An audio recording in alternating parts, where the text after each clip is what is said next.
30 minutes from game time. The Eagles sports crew takes a look at today's game. Let's get the inside scoop on today's Blue Dragon matchup with Glenn Grunwald, Darren Dunn, and Hutch CC Sports Information Director Steve Carpenter. It's the Papa John's Countdown to Kickoff. Well, good afternoon, everybody, and welcome to Papa John's Countdown to Kickoff. Papa John's Countdown to Kickoff brought to you by Papa John's at 501 East 17th, right here in Hutchinson, 665-7272. I'm Glenn Grunwald, joined by Steve Carpenter, Sports Information Director at Hutchinson Community College, and also by Darren Dunn, my sidekick on the road. And, guys, the big game last week, but guess what? Just as big a game this week. You got to look at it that way, Steve, one game at a time. When you play winning football like the Blue Dragons are playing, every game gets a little bit bigger.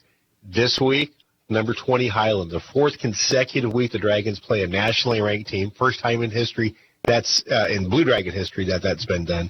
But yeah, the more you win, and when especially you're sitting number one, the more you win, every game gets a little bit bigger. Highland started out the season ranked and lost that first game of the season against Fort Scott and has had to climb its way back up into the rankings, and they've done that with a nice little two-game win streak. Let's look at that rankings, by the way. Hutchinson within the conference is 3-0, overall 5-0. Butler at 3-1, overall 5-1.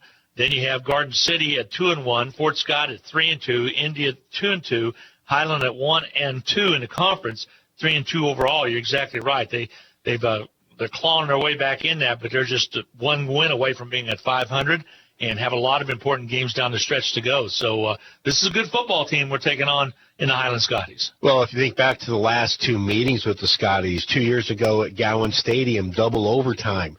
Last year, 13-10. In a very tight ball game. Highland this year is a team that has struggled a little bit offensively, but they seem to be finding their rhythm. Very good defensively under Aaron Arnold. They have been really a thorn in the Dragons' side, and actually the last 2 years the Dragons have been very fortunate to come away with wins. Yeah, you mentioned the last 2 years they've come down to field goals, both of them 37-yard field goals. The first year in that overtime game, it was Luke Niemeyer that popped one through from 37. Last year it was Sebastian Garcia with his first ever game winner, and you'll remember that was the crazy game where Rhodes got ejected. The officials flagged him for the second time for the unsportsmanlike. He had to leave the game with just over 3 minutes left to play. The Blue Dragons had to rally after a big 8-play drive then that Highland went on to tie that ball game up at the end. And the team really came together without their coach. And the first thing that team did after that game was over was race to find Coach Rhodes in the locker room. So this has been one of those series between Arnold and Rhodes that the victor has been at home. Right now, the Blue Dragons are 3-2, or Rhodes is 3-2 against Arnold. Both of those losses have come at Highland. The home team has always won in this series. In the last few years, we've had tough games up at Highland. And, Carp, you remember times when we had that big winning streak against them, and all of a sudden it was snapped up there. In the last few years, it's always been interesting to go to Highland. It really has. Up until 2006, the Blue Dragons had never lost to Highland. I mean, I actually thought the Cubs would win a World Series before Highland would ever beat Hutch in football. That changed in 2006. And ever since then, coming up here to Kessinger Field has been tough. I mean, there's no other way to put it. It's been a very tough trip. It's a little bit different. When you roll into Highland, you see this little nest of a town, and I think kids just get the idea that the size of the town, there's nothing there besides the Casey's and the school, basically. They just say, this is going to be a cakewalk. And this is not your father's Highland Scotties team. This is a very formidable football team that Aaron Arnold's put together, and the Dragons need to come ready today. Not your father's Highland team. I like that one, Carp. No doubt about that. Your thoughts on going up there? Well, this team has been good at home. Already 2-0 at home this year. You go back to last year, 4-1 at home. Back in 2015, 4-1 at home. So a pretty tough place to play, not only for the Blue Dragons, but for everyone. Last time the Blue Dragons won here, 2012. If there's two teams that have benefited from the open scholarships by way of out-of-staters, it has been Highland and Independence. Have just about benefited from being able to get good quality players and plus pick up some pretty good area players as well. So, again, this is you're looking at, like I said, at Highland being 1-2 in conference play. Those two losses are close ball games. I picked Highland as my sleeper team in the Jayhawk this year, and unfortunately they fell asleep against Fort Scott in that opener. But again, 2 straight wins, and this last week was a fairly convincing victory over number 15 Iowa Central here at Kessinger Field. So, this is a very dangerous Highland Scotties team. And like I said, the Dragons need to be ready. And you've got to worry about one thing, the letdown from the Butler game. Is there going to be a letdown from that 1-versus-2 matchup? Everything that went into it. A great crowd last week, almost 4,000 people in the stands. You just wonder if the Dragons aren't going to suffer just a little bit of a letdown. And who saw that coming? The fact that the Blue Dragons come out and score on the first 3 drives and go up 21-0 on the number 2 team in the nation. You think about what was accomplished in just even the first few seconds, and then what was accomplished in just that first quarter of play. Second play of the game, Mark Wright runs for 66 yards on a defense that's giving up 90 yards a game on the ground. They gave up 66 in one chunk, and with 4:03 left in the first quarter, the team had already put up 21 on a team that was giving up only 11.4 a game. So the Blue Dragons kind of took it to Butler right from the get-go. You knew Butler was going to kind of come back and make things interesting, because that's just the kind of game you had before you. But the Blue Dragons really stepped on the pedal there to open up that game in Gowans. I looked at that score, 21-0. Of course, I was giddy because of the score, 21-0. But in my mind, in the back of my mind, I'm going like, hey, you know what? There's any team that's capable of coming back, it is Butler, and they showed that to be true. Now, we did not play good football from about the second quarter, actually from the lightning delay at 8:36 mark of the third period. We did not play good football, and Coach acknowledged that in this last week's press conference. And so that encourages me that once you kind of get it all put together, this team could be their own. They could go a long ways and be their own worst enemy.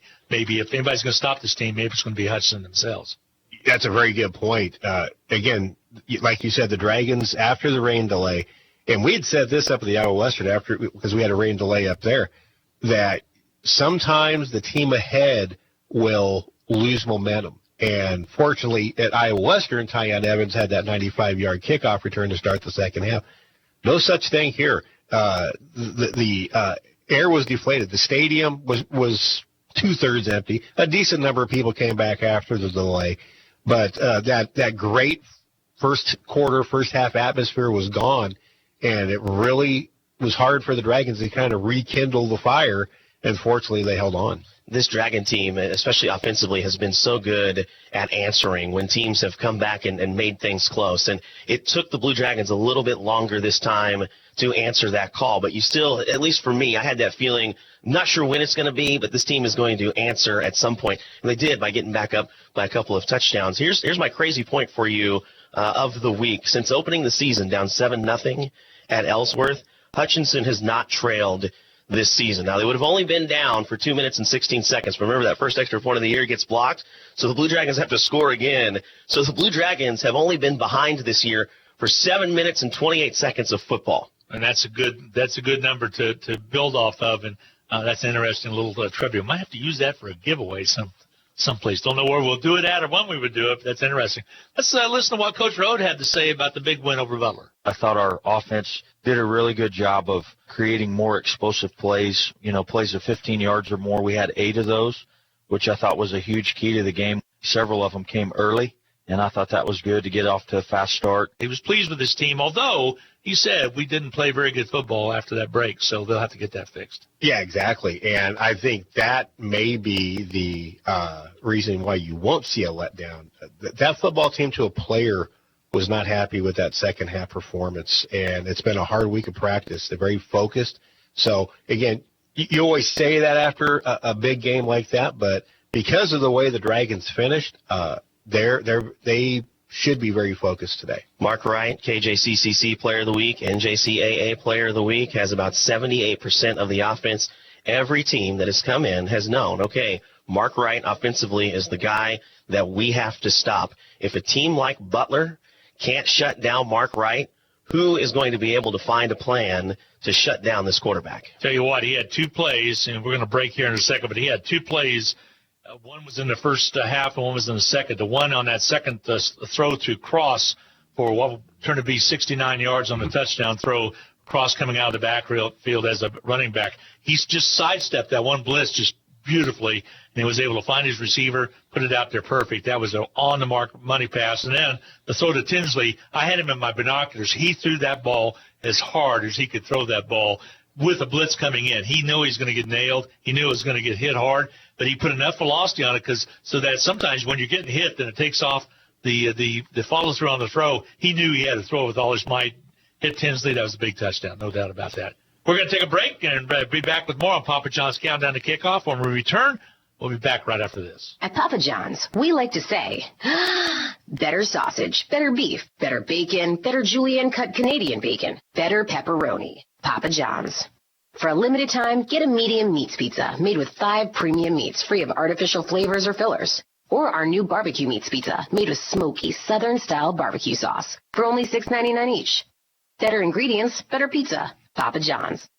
Prices and participation may vary. Taxes, tip, and delivery fee extra. Welcome back to Papa John's Countdown to Kickoff. Give them a call, 665-7272, located at 501 East 17th. They help out with the sideline reports as well. Appreciate Papa John's and everything that they do for Hutchinson Community College and also for here at the station as well by sponsoring Papa John's Countdown to Kickoff. Steve, I look at the rankings in the NJCAA. We said this last week. Butler didn't fall far, fell from number 2 down to number 4, and that kind of tells you some respect that they have from the pollsters, although Hutchinson garnered 16 first-place votes, and that's a good thing to see. Right behind Mississippi Gulf Coast, I don't know if you're going to see them fall too far. I look at their schedule coming up. It's not too tough, but you got East Mississippi, and they all play each other. You mentioned that before. And then you got Butler and Lackawanna work their way up in there, and then Kilgore at the top 6 right there. Well, if you really want to play – what's going to happen, it very well could be a Hutch-Butler rematch over in Pittsburgh. I said that, and somebody thought I was crazy, and I said, nope. Them only falling to number 4. It very easily could happen. If Butler stays clean, obviously Hutch has to stay clean, and those Mississippi schools beat each other in the right order. That's very conceivable that it could happen. It would be interesting. It would be great for the Jayhawk Conference. I don't know if I personally could go through another Butler week, but that would be interesting. But either way, Hutch has its road to Pittsburgh laid out. I want to say this about that statement before Darren jumps in there. I'm glad that Coach Rhodes is down on the field not hearing that, because he would be shooting us thinking about that speculation. But you're exactly right. That could happen. Well, we knew last week, Steve was the one that pointed this out so eloquently, that the losing team in this game was not going to fall very far, dropped from 2 to 4. The only thing that would have made Butler fall more than that 4 spot and down, stay probably inside the top 10, but maybe fall deeper into that 7 or 8 spot, would be if Hutchinson would have stayed with that 21-0 advantage. If you get a number 1 beating a number 2 by 21 points or more, then yeah, you're going to slip a little ways. But when the game came back down to the final play of the game, there's no way you could drop Butler very far. That's a good point to make, and I think the poll is pretty accurate. I still love seeing all the Jayhawk Conference teams up in there because that gives you strength of schedule. It really does. Like I said, today will be the 4th consecutive ranked opponent. And if you really want to get technical about it, the 5th, because when Hutchinson played Independence, at that time they were receiving votes. At that time, they would have been the equivalent of number 24 in the country. So strength of schedule and the scheduling alliance really plays into Hutchinson's favor. The team that is going to be interesting could be the odd man out as an undefeated team, is Lackawanna sitting at number 5. They play a much lesser schedule than anybody in the Jayhawk does. Anybody then above them. They could roll through undefeated and still not make it to Pittsburgh. That could be very interesting. So, of course, there are some independents mixed in there as well, but Lackawanna not being one of those. So we'll have to see what's going to happen. So it's going to be interesting. Could be very interesting. Let's take another break. Let Papa John's Pizza have a little bit of time here. Papa John's Pizza, again, located at 501 East 17th.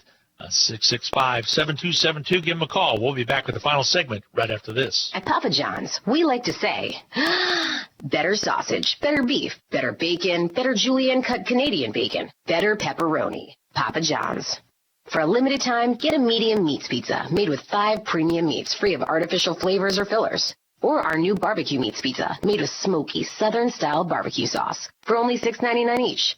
Better ingredients, better pizza. Papa John's. Prices and participation may vary. Taxes, tip, and delivery fee extra. Welcome back to Papa John's Countdown to Kickoff. Papa John's Pizza, located at 501 East 17th, 665-7272. Papa John's, again, sponsors of both the pregame show, the countdown, as well as also, of course, sideline reports as well. So, Steve, what do we know? We already talked a little bit about Highland, but this is one that guys got to have focus on. This one's going to be a big ball game. And, of course, Coach Rhodes and Coach Arnold, both good friends. Coach Arnold's been there a long time now, starting to get his brand of ball. This is going to be a new Kessinger Field that we haven't seen before. It's got a brand-new scoreboard. And turf. There is turf. So the weather could play a factor today.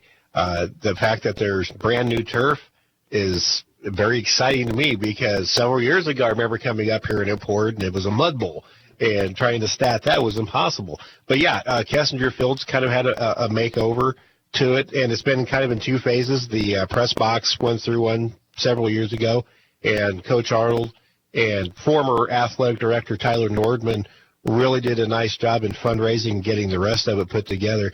Highland's really done a nice job with their athletic program, and you look at the football team, Aaron Arnold has a very nice program. They are on the cusp of being a very good football team. This is a team, remember, that's not far removed from that year where there were a lot of baseball scores, a lot of defensive battles the Scotties would get into. So when you look at the fact that the Scotties average just under 20 points a game and allow only 17, that kind of starts to make a little bit of sense. I think the biggest thing you have to look at is right now the Scotties really struggling to run the ball, only averaging 64 yards a game, have just one rusher with more than 100 yards on the season. That's Franklin with 192. So this team really relies on the pass. The quarterback hasn't really thrown a lot of touchdowns. 4 on the year to those 2 interceptions. Hasn't been extremely accurate at 56%, but still throws for just over 270 a game. So watch for this Scotty team to try and attack you through the air. And the fact that he hasn't thrown for a whole bunch of touchdowns tells you a little bit that maybe those big bombs are getting stopped right at the goal line, and those running backs are the ones that are punching it in. Because even though the running backs don't have a lot of yardage, a lot of touchdowns across the running back board. Good analogy there. I, again, think the defense of Hutchinson is just so stellar and keeps getting better and better every week. Those 3 sacks in the last 2 minutes. We had 3 sacks in the last 2 minutes against Butler were so huge in the win. And I think that these teams haven't seen the defense that Ryan Rhodes' team is starting to put on the field. And what makes those sacks even more impressive is the Dragons were just rushing 3. They were playing 8 in pass defense, and that was a decision that Ryan Rhodes made when things after the rain delay started kind of going south. So they started rushing 3 and covering with 8, and yet 3 quarterback sacks, and they were huge. The first 2 sacks were kind of let off the hook. One by a mistimed pass where Butler completed, another by a penalty. But that third one kind of set up the last play with the false start that ended it. So the fact that the Dragons, even with 3 people, usually with 5 or 6 protecting, still getting pressure on, that is huge. And to me, today's game is going to be one in the trenches. If the Blue Dragons defensive line can do what they've done all year, they're number 1 in the league in sacks, but the offensive line is going to have to protect Mark Wright and open up some holes for the running backs. If the Dragon interior lines play the way they're capable of, this could be a very easy Hutch win. That was one thing I asked Coach Schaffner last week was how do you keep your quarterback clean? And all the way up until those last 2 minutes, like you said, there were only 3 sacks on the board for the Blue Dragons. This team is 6th in the nation when it comes to sacks. So if you're Butler at that point, you're probably thinking, okay, well, what sack defense are you talking about? And suddenly there's Latrell Bankston with a couple of them, then Deontay Gibson, then for that final sack that caused the runoff to complete the game. How big was Gibson's sack? It was huge, absolutely huge. And I tell you, when I called it, I looked, he was in there so quick. Somebody really blew an assignment. It wasn't like a scramble sack or anything like that. He was on top of him before I could get it out of my mouth. That's such a huge sack that really won the ball game. He got off the line great. He didn't go off sides. There was no question that he was offsides too early. He just anticipated the snap count. And like you said, there was a busting coverage, and boom. The big thing is you think of the yardage, but the time. Butler was out without any timeouts. They had used their timeouts with 6 minutes to go in the game. So clock's running down. That's why I believe when we discussed it earlier, we said the snap came at 2. That's why it was an automatic with that false start that the 10-second runoff would happen. The one thing we've said before is that you know that this Blue Dragon offense is going to respond. I think the same is true of the defense. You think back especially to that Iowa Western game, how many times the Blue Dragons had to stop the Reavers, and that came down to the final drive as well. And you saw that here, able to step up, get those sacks when it really mattered. really didn't matter. One last comment from Coach Rhodes as he talks about the Highland Scotties. Highland is just a very dangerous team, I think, right now for us to be facing after a big emotional game like we're coming off of. They're playing with a lot of confidence right now. 2 wins in a row. They beat Coffeyville. Then they turn around and beat Iowa Central. And they throw the ball very well. They're definitely a passing offense is kind of their bread and butter. We were not great against the pass Saturday, and so that's something we got to get fixed immediately.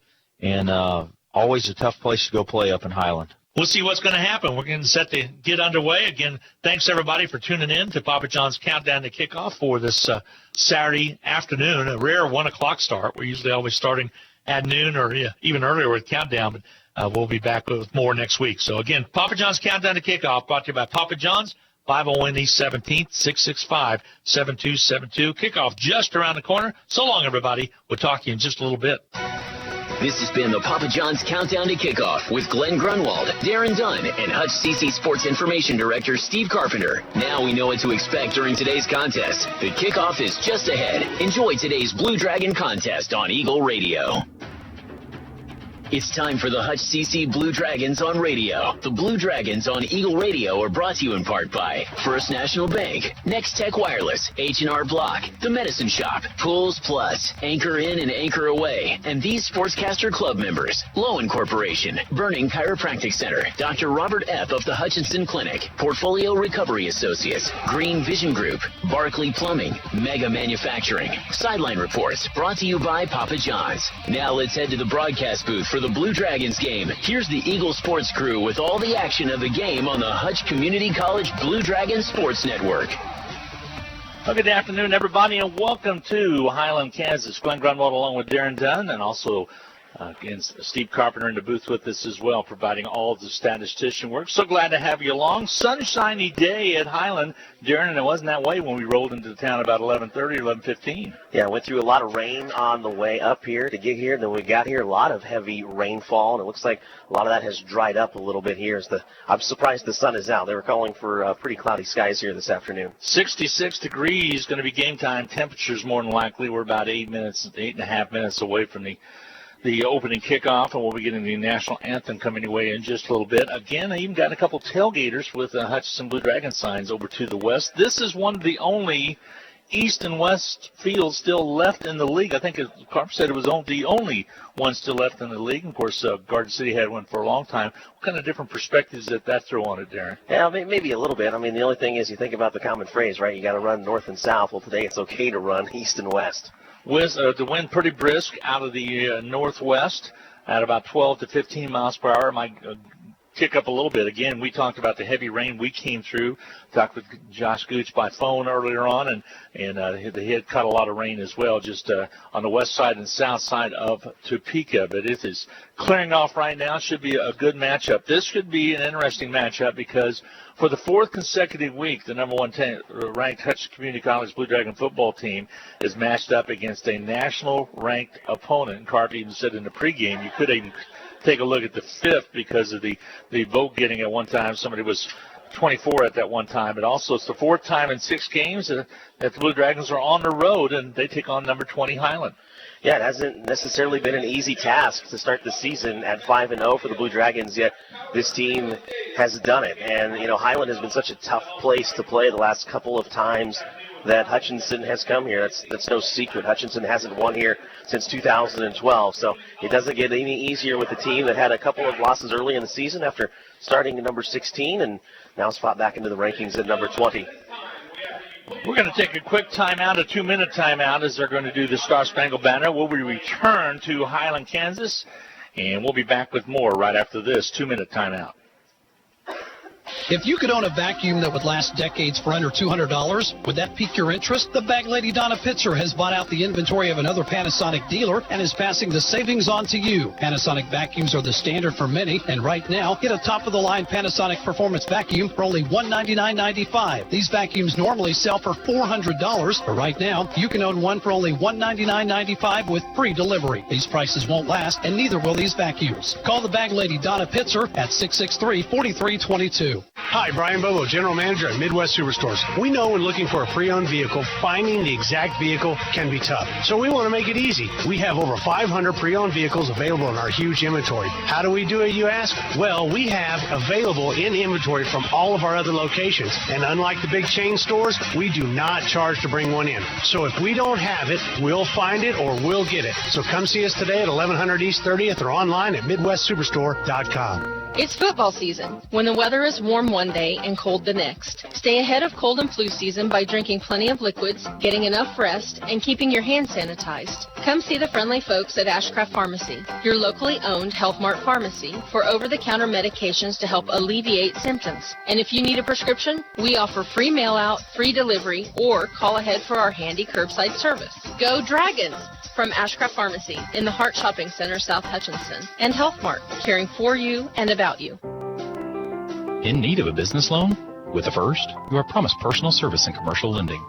Whether your business is just getting started or you're ready to expand, the First has solutions to help make your business successful. We're First for you. Find out how our loan experts can help. Visit fnbhutch.bank to get started or stop into a location nearest you. First National Bank of Hutchinson, member FDIC. Equal housing lender.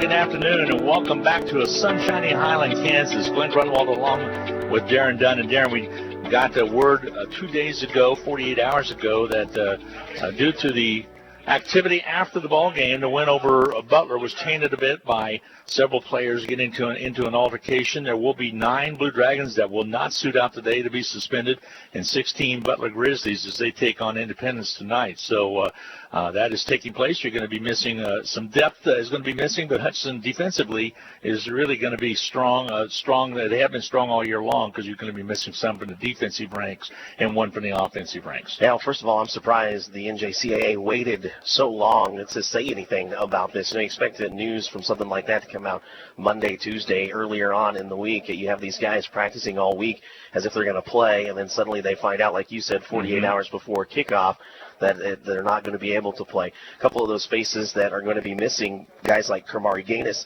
and Latrell Bankston. So I think those are the two biggest names. You look defensively that the Blue Dragons will have to try and fill those shoes, because Bankston is a guy who leads this team in tackles for loss and also sacks. He had 2 of those 3 to stop Butler last week in the final drive, final plays of the game. But so I think it all goes back to, like you said, though, the depth. A lot of things that we've talked about is the rosters being so big. It's always that next man up mentality. Okay, maybe the next man up isn't quite as good as who you had there to begin with, but as long as they're good enough, that's all you need. And along that same line, also Hutchinson Community College put out a release that they will not comment on it. It's being handled internally, and that's all we're going to discuss as well. But 9 total players and plus 16 from Butler, again, for the skirmish that took place. So when you have 2 heated teams like that, different things are going to happen. It was an intense ball game. Hutchinson won it in an exciting way, but you're going to have a situation to where that things like that are going to happen. You have to watch for them, and the young men will pay the price. And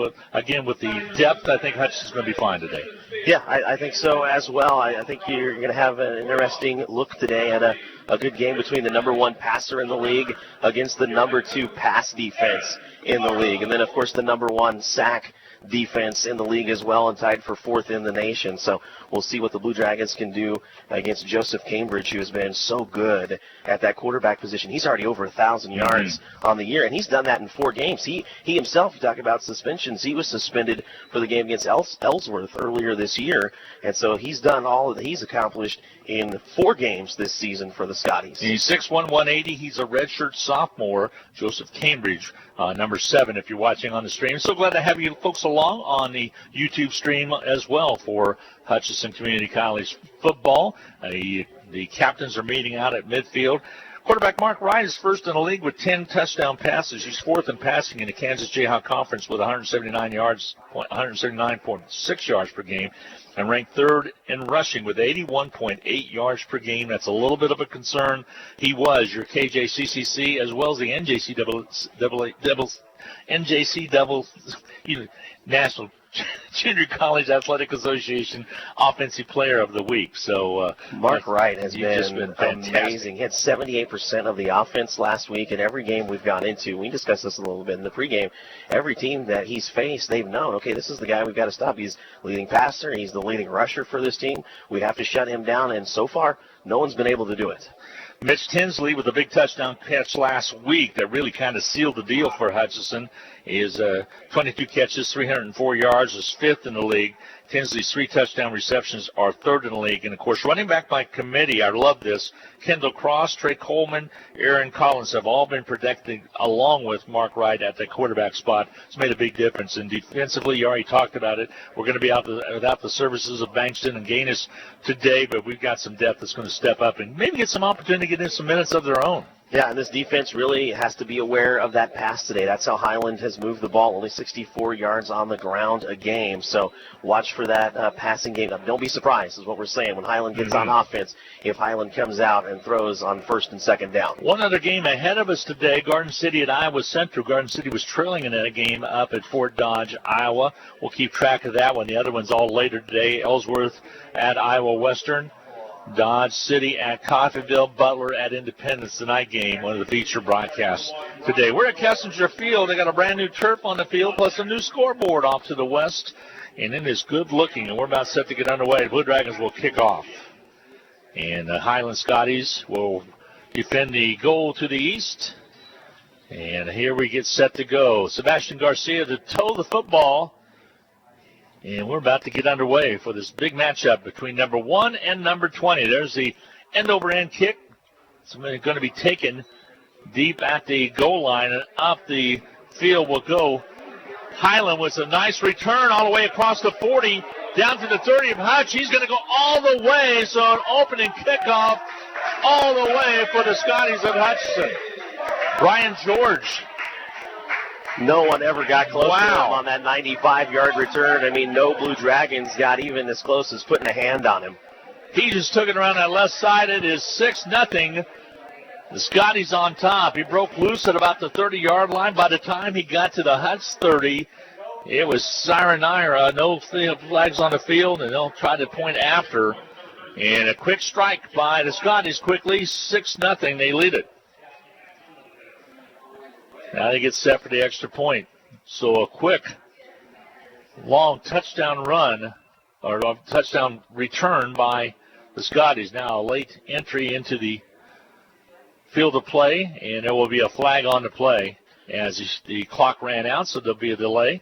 Yeah, Highland only had 10 players out there to attempt this extra point. Brandon Haldeman tried to run out there late, and it was well too late. His time expired, so the Scotties will have to back it up 5. So we'll back it up 5. They'll spot the hole will be right at the 15-yard line on the extra point. So now we get set to go with the point after. Here's the kick. It's up and on its way, and it is off. It hit the sidebar as it falls off. No good, and 6-0 is your score. So off and running already, with the Scotties on top 6-0 with the big kickoff return. Hutch's turn coming up. Scotties kickoff coming your way right after this. Hutch CC Sports on Radio is brought to you by the Sportscaster Club members, Mega Manufacturing, Sporting Chiropractic Center, Papa John's Pizza, A&A Builders, Barclay Plumbing Company, Sutton Coffin Transmission Service, Lowen Corporation, Old Office Shares, Dr. Eric Severud with Alliance Orthopedic and Sports Medicine, Todd and Cindy Miller of Homestead Senior Care, Man Wyatt and Rice Injury Lawyers, MAYB, Mid-America Youth Basketball, Portfolio Recovery Associates, Dr. Robert Epp of the Hutchinson Clinic, and the Green Vision Group of Hutchinson.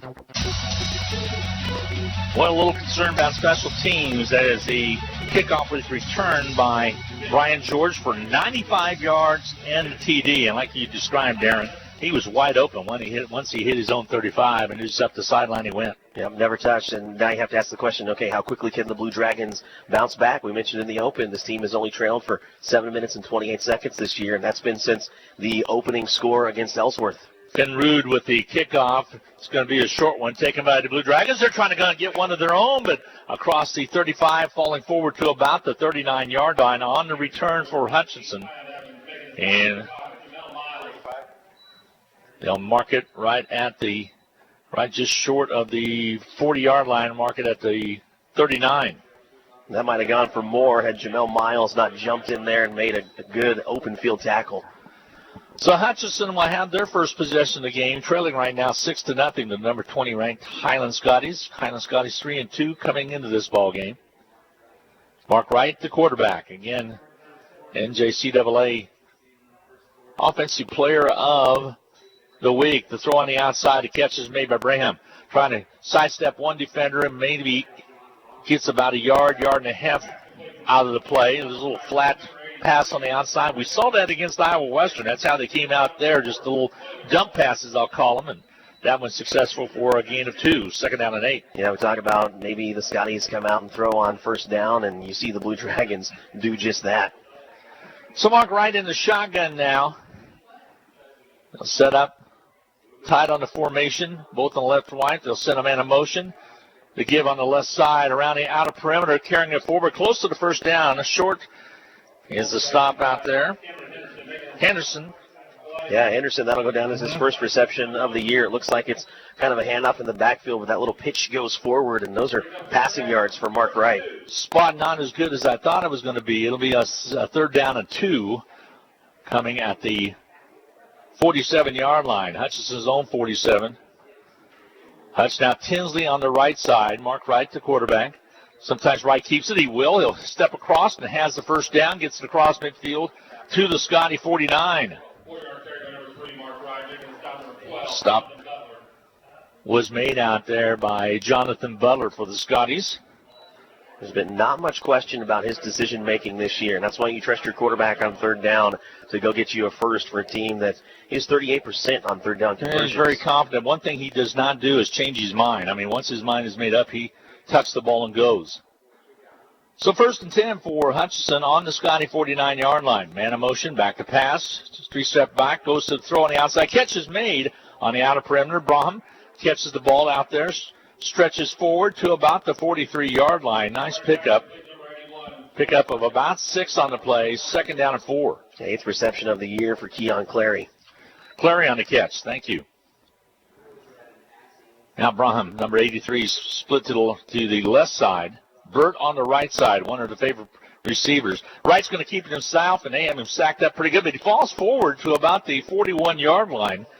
So short of the first down, he had to get to the 39. It's going to look to be about 2 yards shy, so that's where they're going to mark it. So it will be another key 3rd down play. Triple option there that time for Mark Wright. Doesn't give it to Trey Coleman, but follows him up the hole, and waiting for him, Jonathan Butler took the block on by Coleman, was able to make the tackle, or at least impact it. He was the co-defensive player of the week in the conference. 3rd down and 2 for Mark Wright and the Dragons. Low pass, incomplete pass. Bounced it on the outside. Braham would have had the first down if the ball would have been up in the air, but it was not. Brings up a 4th down situation, and Hutchinson's going to punt the football away. You know, one of the rare times you've seen Mark Wright be off the mark this season. So Hutchinson comes in, and Arrington will be towing the football. Scotty send back Brian George. We've already seen what he can do on today as his Scotty's lead is 6-0 with 12:02 to go in this first quarter of play. Here's a good snap. Arrington, sidewind kick, sends it to the corner right, hits into the end zone for the touchback, and the Scotties will have their first true possession of the ball game other than the kickoff return with 11:56 to go in this first quarter. Highland on top 6-0, so we'll get set for the Scotties to see what they put out, and we'll look forward to seeing what Joseph Cambridge can do. He'll lead his team out. He wears number 7 if you're watching on the stream. He's a pretty good quarterback. Just 56% on the year, but we mentioned over 1,000 yards on the season already. Done that in just 4 games. So, again, Hutchinson with different defensive players out there on the line. We'll try to pick up on those back to pass. Cambridge, right side, catch is made on the outer perimeter. Catch is made by Thompson. Thompson makes the catch, moves the spot. Pick up about 5 yards. We'll call it 2nd down and 5. That's been his favorite target so far this year. 28 receptions now for Antoine Thompson. Ball on the 25-yard line. Hutchinson might play it safe for a few sets of downs here, let the defense kind of get entrenched a little bit because you got some guys that have played this year coming in substitution-wise. but not Banks Cisangani. Incomplete pass could be turned back, and Hutchinson comes up with it. A flag was thrown, and we'll have to see what the call is going to be. Hutchinson took it in the end zone, but let's see if it comes back or not. I think you might have an illegal forward motion on Highland, and if you decline that, you've got the ball inside about the 10-yard line. Let's see what the call is going to be, because the catch was not banned, but it was a live ball, I think, but we don't have a really good angle on it. Well, the head linesman, at least originally, has ruled this a fumble recovered by the Blue Dragons. Now, he did throw the flag, but was that the spot possibly? Or? I think he threw the flag for illegal forward motion. Okay, gotcha. So now we'll get the indication. Second down is what they say, just again, incomplete pass. So a flag not on the play, second down. Even though there is one down at the 24. Even though there is one, yes. That should bring up a third down if the pass was incomplete. It should be third down and 5. They're still talking to the Whitehead about that, and then they're going to come over and discuss it with the side judge. Okay, so there were two guys. They called it an illegal shift because two guys were moving. So those are the two options you have. You've got one guy who's moving forward. You do the one arm extended, and that's your shift. They had two arms extended. And a 5-yard penalty makes it second down and 10. Correct. So second down and 10 for the Scotties, and now the Whitehead calls time again to stop the clock at 11:22 mark. And now they start the clock as well and gets it going again, at least the play clock after the incomplete pass. Back to pass, Cambridge. Catch is made at the 30. Dragons were able to bring the young man down at about the 40-yard line, but not before they got a first and 10 as the catch was made out there by Jaden Thomas. 7th reception of the year, and Cambridge just kind of waits until he breaks free from a couple of defenders to find that window. So Scotties moved the ball by way of the air. First and 10 now on their own 41-yard line. High snap, it brought down. Cambridge wants to throw it again. Ball knocked away. Great athletic play by the Blue Dragons on that far side, coming up to make the stop. Again, number 9 for Hutchinson. A great play made by the Blue Dragons defensively, as Ronald Williams got a hand on it and just knocked it away. Great read by him. 5th breakup of the year. Good coverage by the Dragons on that far side. Second down and 10 for the Scotties. Again, they're at their own 41. Remember, play selection so far has all been pass for Highland. A lot of checking off at the line of scrimmage now by the Scotties on who's got who. High snap, but picked up by Cambridge. Now he's got pursuit on him. He's going to run it himself and be knocked out of bounds at about the 42-yard line, short of the first down by quite a bit. They'll bring up a key third down play. Lewis Wallace on that defensive end just got sucked in a little bit too far and left that edge open. Hutchinson also good job defensively by the Blue Dragons, by Dennis Jackson being over there to help make the stop. So 3rd and 4 facing Cambridge and the Scotties. Here's a part where this team has struggled. Just 28% on third down conversions. Actually are better at fourth down conversions. Since Franklin in motion, going to the outside, an incomplete pass over there brings up a 4th down and a punting situation for the Scotties. 4th. At midfield might not be a punting situation. Let's check it. Yeah, they will. Now they'll send out the punt crew, and they'll come out and get set to punt away. And Cambridge is going to have to be careful. That's the second time he's thrown down the line where it's been in question whether or not that was a backward pass. Finn Rood out of New Zealand will be back to punt it away. And Mitch Tenley will be out about his own 23-yard line. Blown back. Here's the kick by Rood. Straight up in the air. And it's going to hit right at the 50 and take a Blue Dragon bounce and be down at the 45-yard line. So Hutchinson, with excellent field position, will have the ball on the Scotty 45-yard line. You know, he's lucky Jonathan Butler grabbed a hold of that thing because it was going to bounce back past the original line of scrimmage. Straight up in the air it went there and came down and took an end-over-end kick.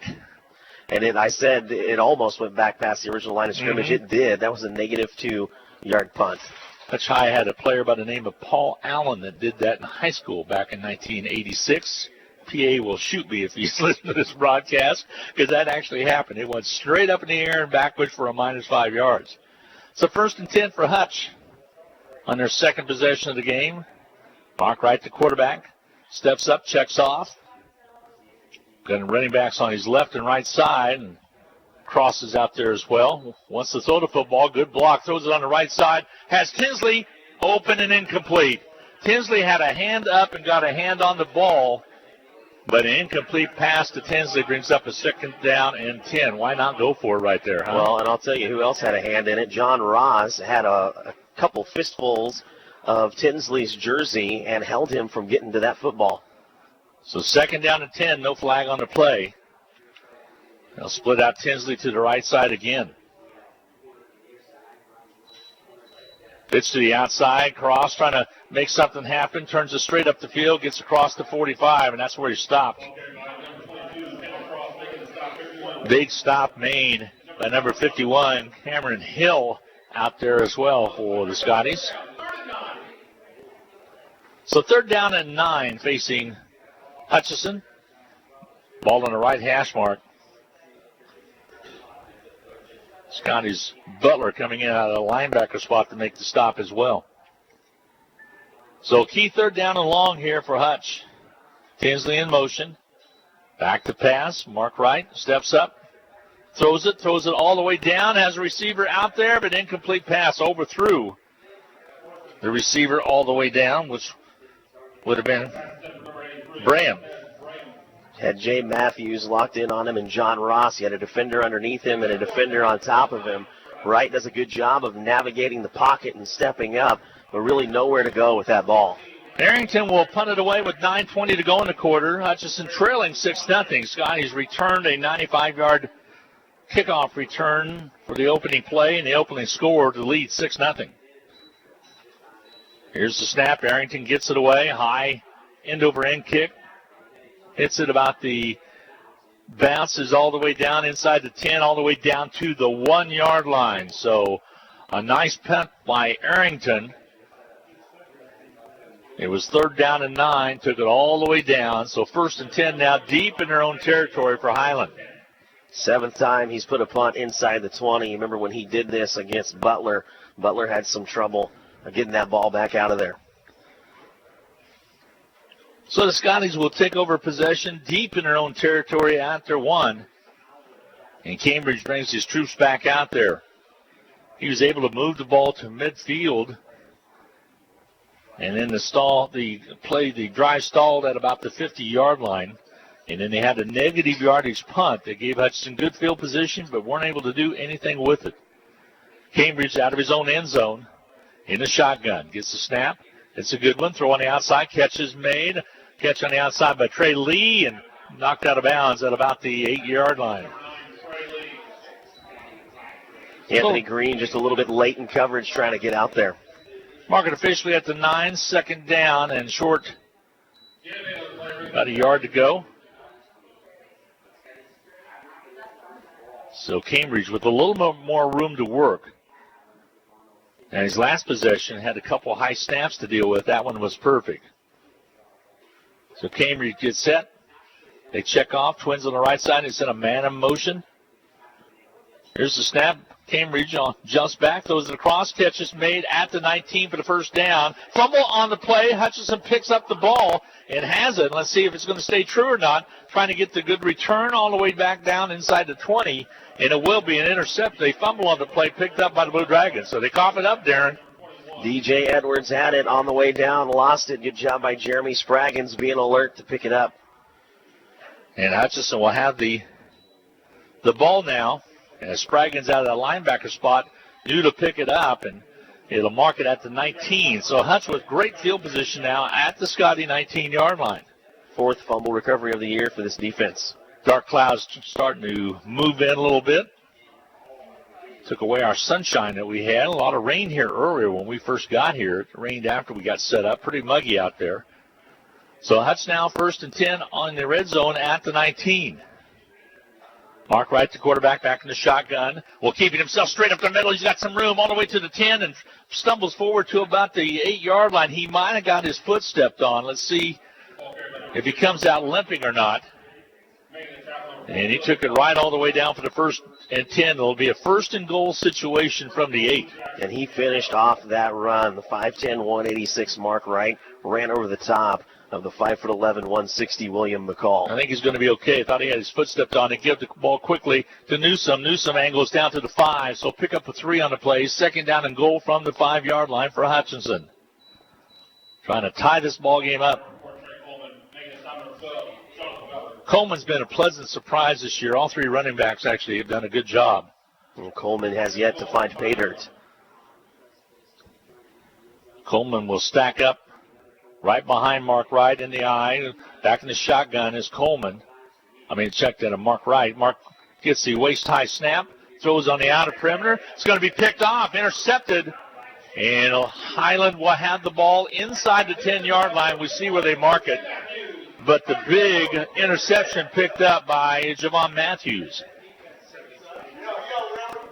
Mark Wright, his 3rd interception of the season. He was looking at a slant route that was double covered, went to his 2nd selection of receiver. That was covered as well, only by 1 defender, and Jay Matthews picks up his 1st interception of the year. So with the ball now, Highland, they stopped the Dragons. Hutchinson had it inside the red zone all the way to the 5, but turned the ball over. So both teams having some trouble with turnovers. So Cambridge now, ball on the 8-yard line. Cambridge gets the snap, goes to the running play this time, trying to get something happening inside there was Franklin, Alfonso Franklin, and stopped pretty nicely by the Blue Dragons, but positive yardage picked up by Franklin. Picks up 4, second down and 6. First rushing attempt by the Scotties in this game. One thing the Blue Dragons have not gotten defensively the last couple of games is an interception. Had 5 through the first 3 games, have not had one in the last 2. Cambridge, the quarterback, back in the shotgun. Ball's at the 12-yard line of the Highland Scotties. Snap, wants to throw the ball, has a receiver. Catch is made right at the 20-yard line.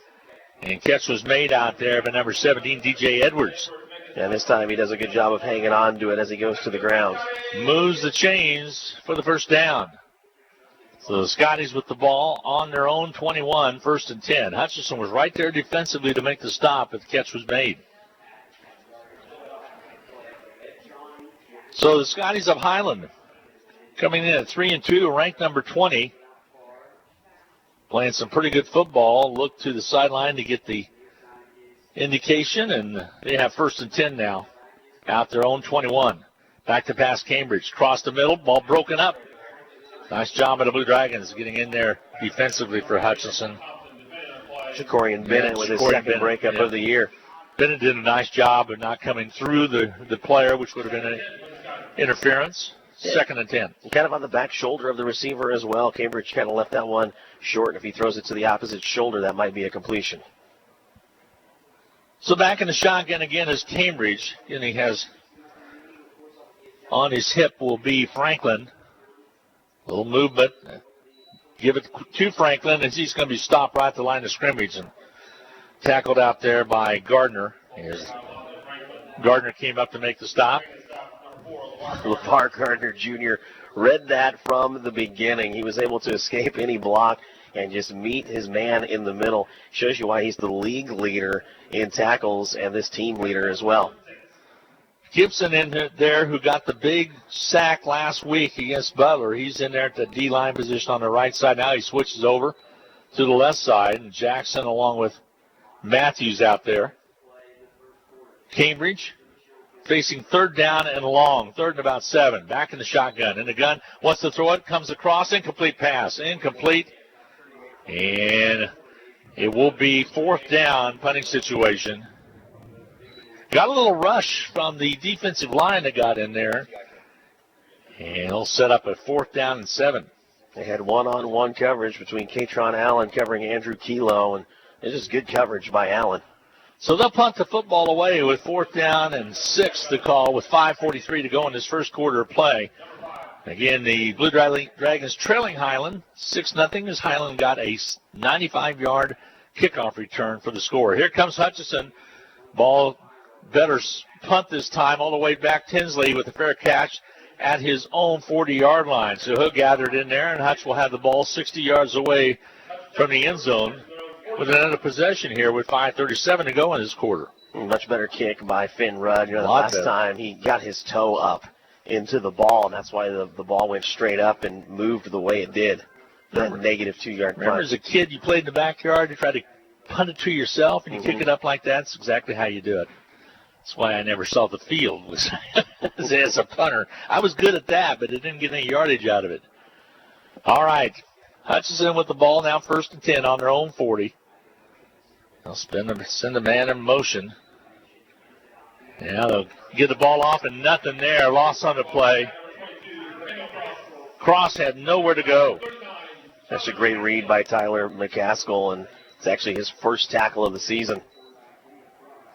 So a loss on the play of about 3. It'll be 2nd down and 13 for Hutchinson. Ball moved back to the 37. So that defensive line for the Scotties being pretty solid here in the early going. Right, back to pass, looking, goes long on the right side, trying to go to Bird on the outer perimeter, incomplete pass, incomplete right at the 26. It's a double move by Burt, that out and up, and he beat the first man, John Ross. But give credit to William McCall at the safety position, reading that and helping out. Otherwise, Burt had his man beat. Similar to what Burt did on the 29-yard touchdown pass against Butler. So Hudson splits wideouts on the near side, and one's lone. Burt is up on the far left. Kind of looks like he might have had a hand hurt in that incomplete pass. Now Wright gets set. Officials asking the game clock operator to pump up the play clock. And that's what he's going to ask him to do here before the snap. Moves it back up to 25, and now they get set to go. So 3rd down and 13 for Hutchinson. Passing play here for Mark Wright, but he's been known to tuck it and go as well. Back to pass is Wright. Steps up. He will take it on his own. Now he'll throw the ball. Catch is made by Tinsley at the 50 and really close to the first down. It's going to depend on the spot, and it's going to be right at the 50-yard line. It's a 1st and 10. Hutchinson moves the ball, and Aaron Arnold thought there was no way. He got a really good spot out of it, but Tinsley was coming back to the ball, and where he caught it, got the nice spot. So 1st and 10, Hutch at midfield. They'll split wide out again. Tinsley on the right side. They'll come in and, again, roll with the clock. 7 on the play clock. Mark Wright. Snap. Holds it. Gives a little dump pass off to Mitchell, and he's close to the first down as well. Takes it all the way down. That was Marshall, all the way down to about the 40-yard line, just short by about a half a yard. So we'll say 2nd and 1. First time they went to the tight end. Yeah, 3rd reception of the year for Stacy Marshall. Marshall active in the Iowa Western game. Hasn't seen much action since then, although he's been in there. They give straight up the middle to Cross. He breaks one tackle and takes it all the way to the 35 for the first down. 1st and 10, Hutchinson. So Hutch starting to move the ball. Yeah, only about 5-6 yards on that carry, but a really strong run by Cross. They busted through that first initial contact and took it up for the first down. 1st and 10 from the Scotty 35-yard line. Darren, see if they go to the airway on first down here. Back to pass. He'll throw it on the right side. Tinsley on the screen pass. Makes the catch up to the 30. He's trying to sidestep. Ball pops loose.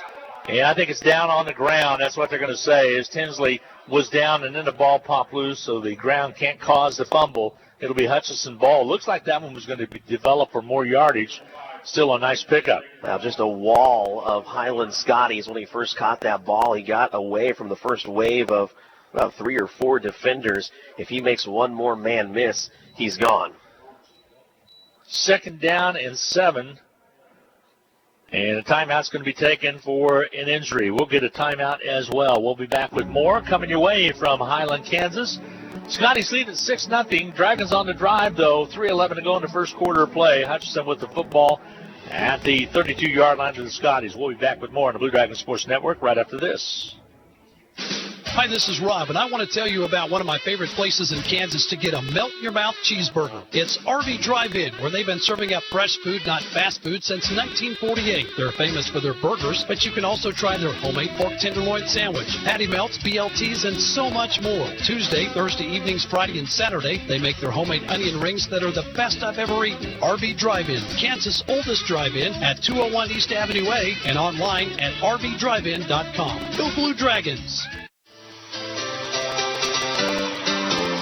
Coach Aaron Arnold talked things over, and the injury on the play. 6th year here, 31-25. Aaron Arnold has turned things around here with the Scotties. And they have the ball. Defensively, Hudson has the ball now offensively. They'll give it off to Cross, has some room around the left side, has the first down, a flag on the play. Let's see where it came from. Leading the way, Daquanis Robertson out on the block. Hunter Lears peels out as well, and maybe one of those lead guys got caught for an illegal block. Oh, looks like a face mask. It could go against the Scotties. So I saw the field judge indicate face mask, and it will be against the Scotties. So they'll march it for more. A nice run by Cross. Cross last week against the Butler Grizzlies made a fantastic catch, 69-yard touchdown catch on the pass from Mark Wright. Not bad for his first reception of the season. It was pretty. All right, ball all the way down to the 11. Ball on the 12, actually. 1st and 10 from the 12, so Hutchinson could get a first down without a touchdown. They give again to Cross. He'll spin right at the 10, and he is stuck down right there, picked up a couple. Kendall Cross getting more and more carries. Hutchinson looks to the sidelines now. The substitute, Newsom, back in there now. Going back check that Coleman. Going back to that injury from the Scotties, Davion Wilson still on the sideline, able to walk off under his own power. He's one guy the Scotties want on the field. He leads this team in tackles for loss. Mark Wright, again with Coleman on his left hip. Gives the ball, double reverse, gives it off to Tinsley, trying to turn the corner, trying to get outside. He has his legs taken up from underneath him, and a loss on the play as Tinsley just couldn't get around the edge. Looked like they had him fooled. Looked like they were going to have some room on that with all the trickery, but William McCall, the one guy who saw that from the back, was able to come in and make the stop. Yeah, loss of 4 on the play. 3rd down and 12 now. Ball on the 14-yard line.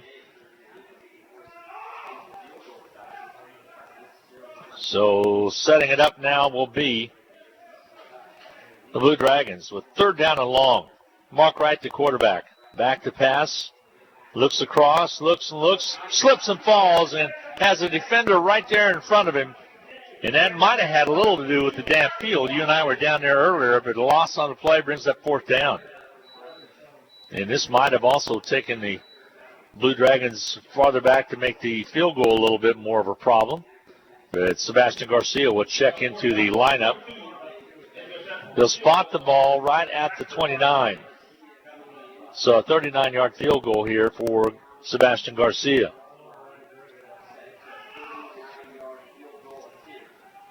Harrington the hold. Here's the snap, the hold, the kick is up and on its way, and it is no good.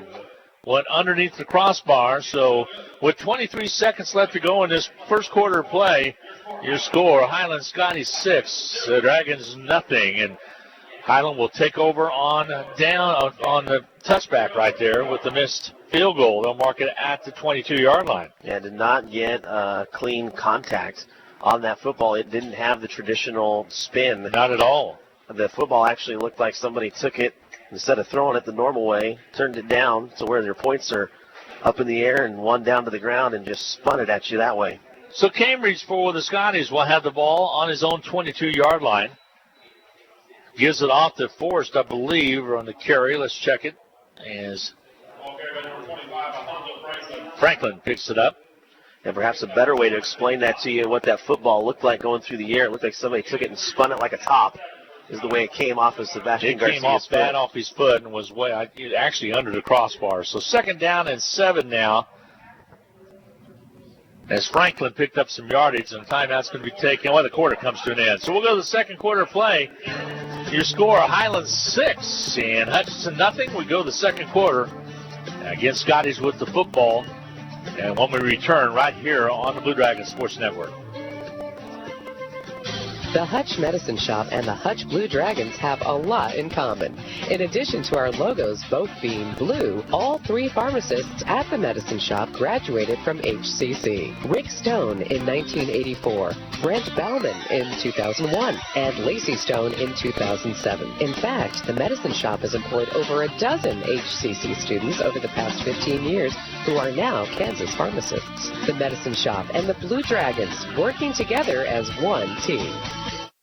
It's time to finish your taxes. Whether we filed your extension or not, bring your tax information to H&R Block and let our tax professionals ensure you get every deduction and credit you deserve. The tax filing deadline is October the 15th, and the office at 29 West 2nd, downtown Hutchinson, is open Monday through Friday from 10 till 5. Don't wait to file your tax return and risk penalties for missing the deadline. Walk in or call 662-5321 to schedule your appointment today. Well, we go to the second quarter of play. Hutchinson with 22 plays, 61 yards. Highland with 14 plays, 67 yards. Pretty even in that category. Hutchinson with 10-10 on the possession clock, 4:50 for Highland. And Highland has the ball. Second down and 7 to go on their own 25-yard line. Stepping forward. Loose football. Hutchinson looks like they came up with it again. Still loose. Blue Dragons had a chance to get to it, but it might have been recovered by, again, the Scotties. Boy, it looked like Hutch had an opportunity to get in there and come up with this. Isaiah Todd went for the ball, but Scotties get it back and actually fumbled it forward for positive yards. Now, the Scotties went into kind of a wildcat look. Brian George took that snap and just ran it right out of the backfield, but he didn't secure it. George, by the way, a defender. So back is Cambridge again back there, setting up in the quarterback position. They'll send a man in motion. Cambridge has it, gives it again to the running back, and across will be Franklin. Alfonso Franklin picks up the first down and move the chains. That's the first time in this game the Scotties have converted on third down. Ball on the 33, so first and 10 for the Highland Scotties from their own 33-yard line. They lead at 6-0, 14 minutes remaining to go in this second quarter of play. Cambridge, the quarterback, splits wideouts to the left and right, twins on our near side. Here's the snap. He'll hold. He'll lose, gives it off quickly. Slippage out there in the backfield, and Hutchinson's able to sniff it out. Loss on the play of a couple yards. Well, slippage, and the ball almost comes out again. Trey Lee didn't get a good handle on it on the handoff, and that ball went to the ground. He's fortunate it bounced right back up into his lap. He went out of my field of vision for a second as he was engulfed by Mr. Wallace like a total eclipse, and all of a sudden he came out. Loss of a couple. Second down and 12 now for the Scotties. For the Scotties, Javis Jones out of Gifford, Florida. With the snap of the ball, he's the center. Back to Cambridge. Throws it across the middle, incomplete pass. Looked like it was intended for Kilo. Incomplete pass. Yeah, it was once again LeVar Gardner Jr. right on top of him. It looked like those two guys kind of got tangled up with the feet. Third down and 12 now, facing the Highland Scotties. Ball on their own 31.5-yard line. We'll call it 31. So the Blue Dragons, with the incomplete pass, clock stopped at 13:03. See if they can get a stop here on third down and extra long. They'll put trips to the left side. And the coaching staff is wanting a timeout from Highland, and they finally got it with 13:03 remaining to go in this. Again, in this first half of play, we're in the second quarter. Scotty's on top, 6-0. We'll be back with more on the Blue Dragon Sports Network when we return right after this. Swimming pool season is coming to an end, and that makes us sad at Pools Plus. To keep the party going, we have extended the sale on all outdoor furniture. Take advantage of the huge savings on all the fun, bright-colored chairs, tables, and benches. Strong enough to withstand the Kansas weather and pretty enough to add some extra pop in your outdoor decor. Come see what Pools Plus has to offer. Shop local, shop Pools Plus, 21 East 1st in downtown Hutchinson. Call us at Pools Plus. Timeout taken by Highland. They lead at 6-0 with 13:03 to go in the second quarter of play. 6-0 Scotties as they got the 95-yard kickoff return for the touchdown. That's where we stand at 6-0. That happening right at the beginning of the ball game.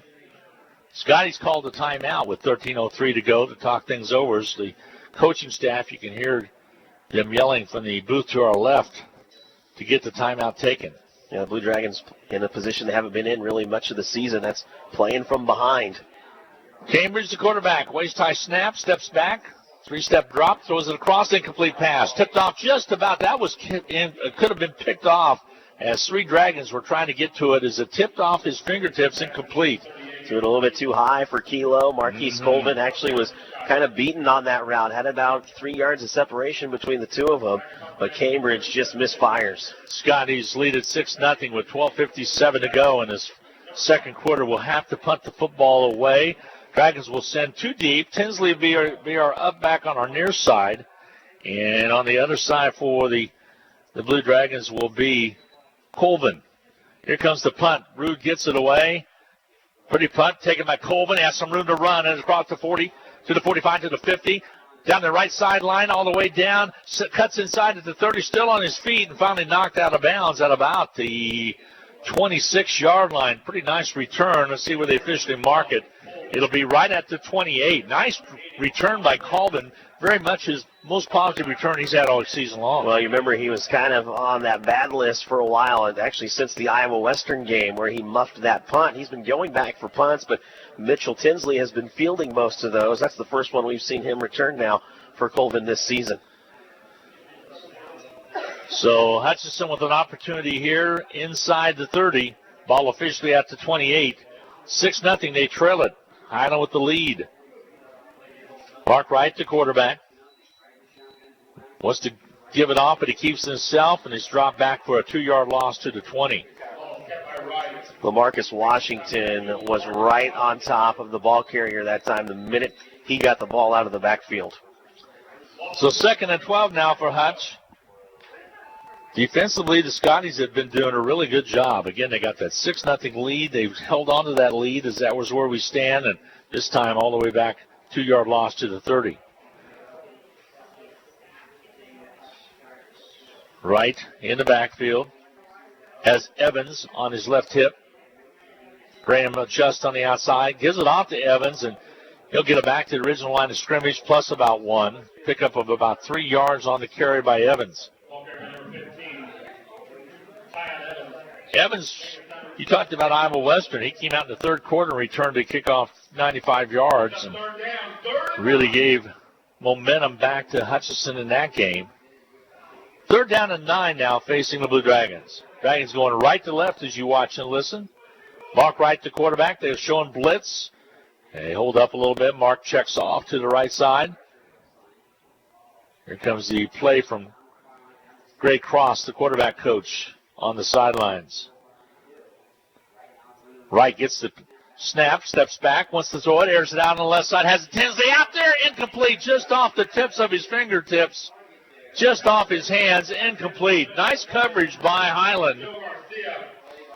And their 6-0 lead will stand right now with 4th down and 9. Boy, if he just takes a little bit off that Darren Dunn, it would have been 6. Joe Garcia, you're right, was right on top of him, but Tinsley still had a step. And here's where your first interesting decision comes of the game. Sebastian Garcia misses a 39-yarder. The Blue Dragons now, instead of opting for a long field goal, decide to go for it on 4th. Yeah, they're going to go for it on 4th down. 4th down and 9. And Mark Wright, the quarterback. Big play right here in the second quarter. Back to pass.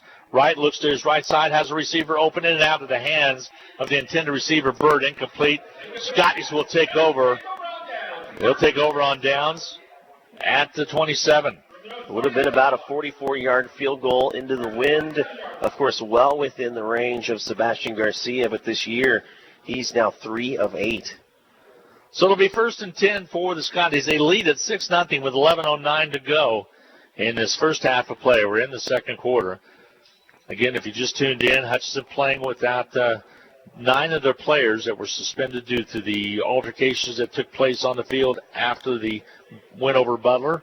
Butler also have to suspend 16 players.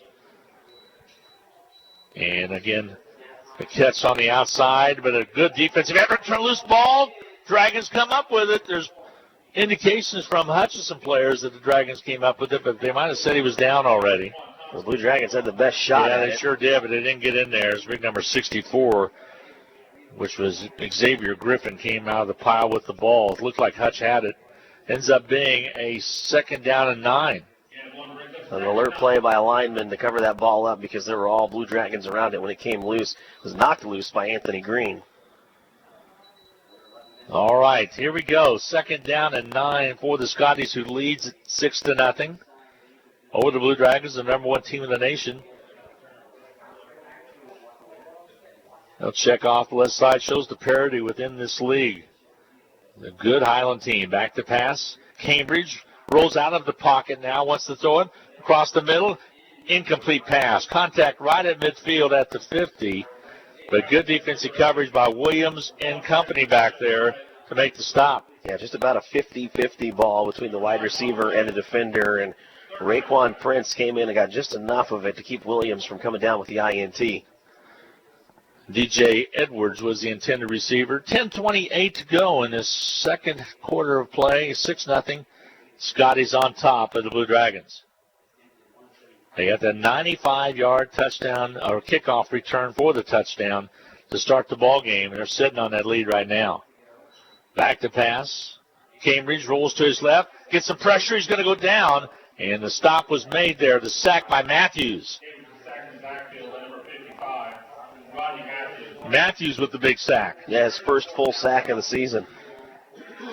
So Matthews, one of those being called upon to step in and take the place of Bankston, did a good job right there. Punt game has kind of hurt Highland so far. Had that negative 2-yard punt earlier. Had a big return last time by Colvin. This time Colvin won't go back. It'll be Tinsley, the lone receiver. 4th and 13. Tinsley with safe, fair catch at the 40, falls down, and that's where his forward progress will be set right at the 40. So sunshine breaking through again. We had a little bit of overcast clouds, but pretty nice day. See some blue sky up there. It turned out pretty nice. We went through a lot of rain coming up. Most of Kansas getting a lot of precipitation. And we'll set up with Hutchinson 1st and 10 on their own 40. Let's see what the Blue Dragon offense has to bring to the table as Tinsley will split wide on the left side. And the Blue Dragons will get set. Coleman, the running back, right behind Mark Wright. Waist-high snap. Gives it off to Coleman, straight up the middle, wide open, and gets it all the way down for 11 yards. Picks it up all the way into Scotty territory, into the 49.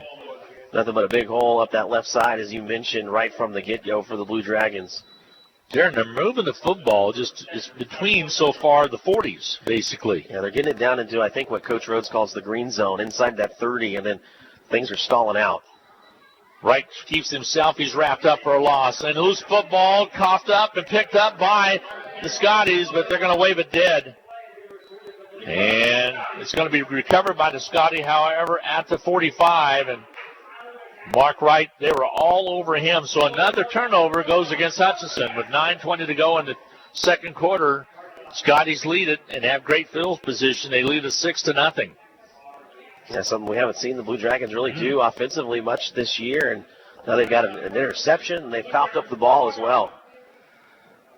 So new life for the Scotties as Cambridge leads them out. They have the ball inside the Blue Dragon territory at the 45, 1st and 10, after the turnover by Mark Wright, the quarterback for Hutchinson. Cambridge sends a man in motion.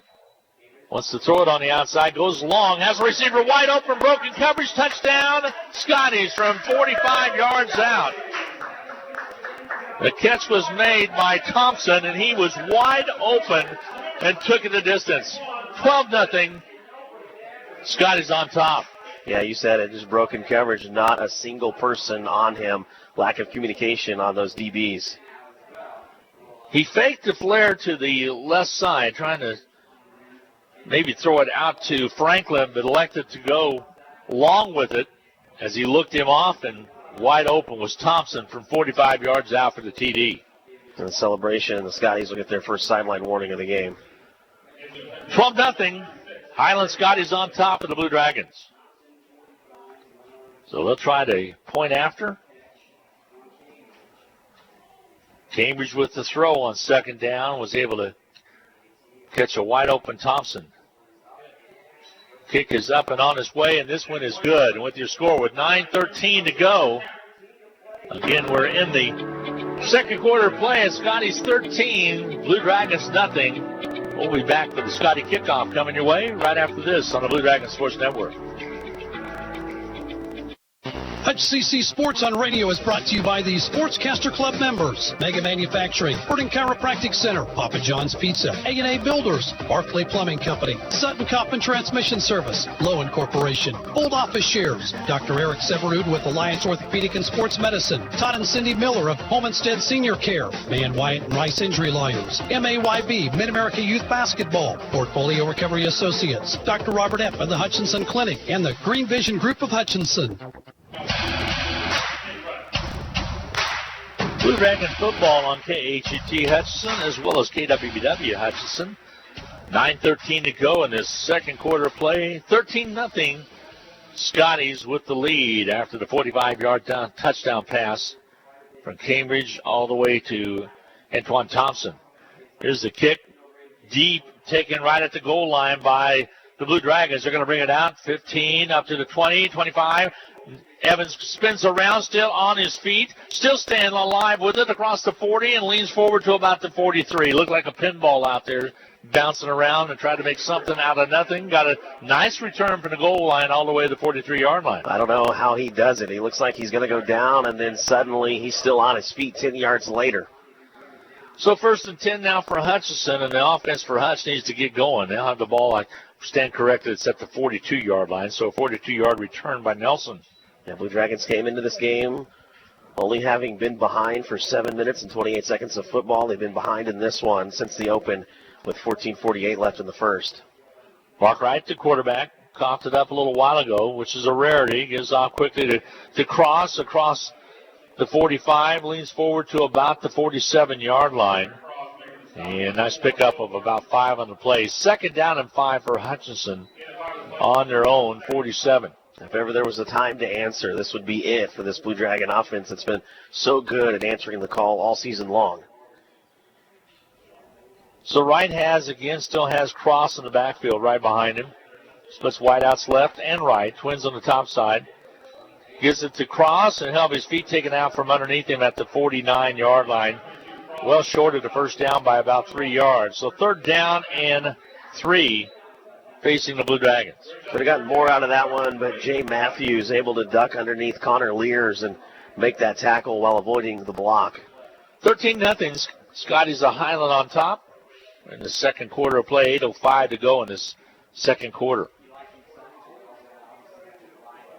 Mark Wright, the quarterback. Low snap. This time he gives it to Coleman. Coleman around the right side. Finds some yardage and gets the first down. Nice run by Coleman.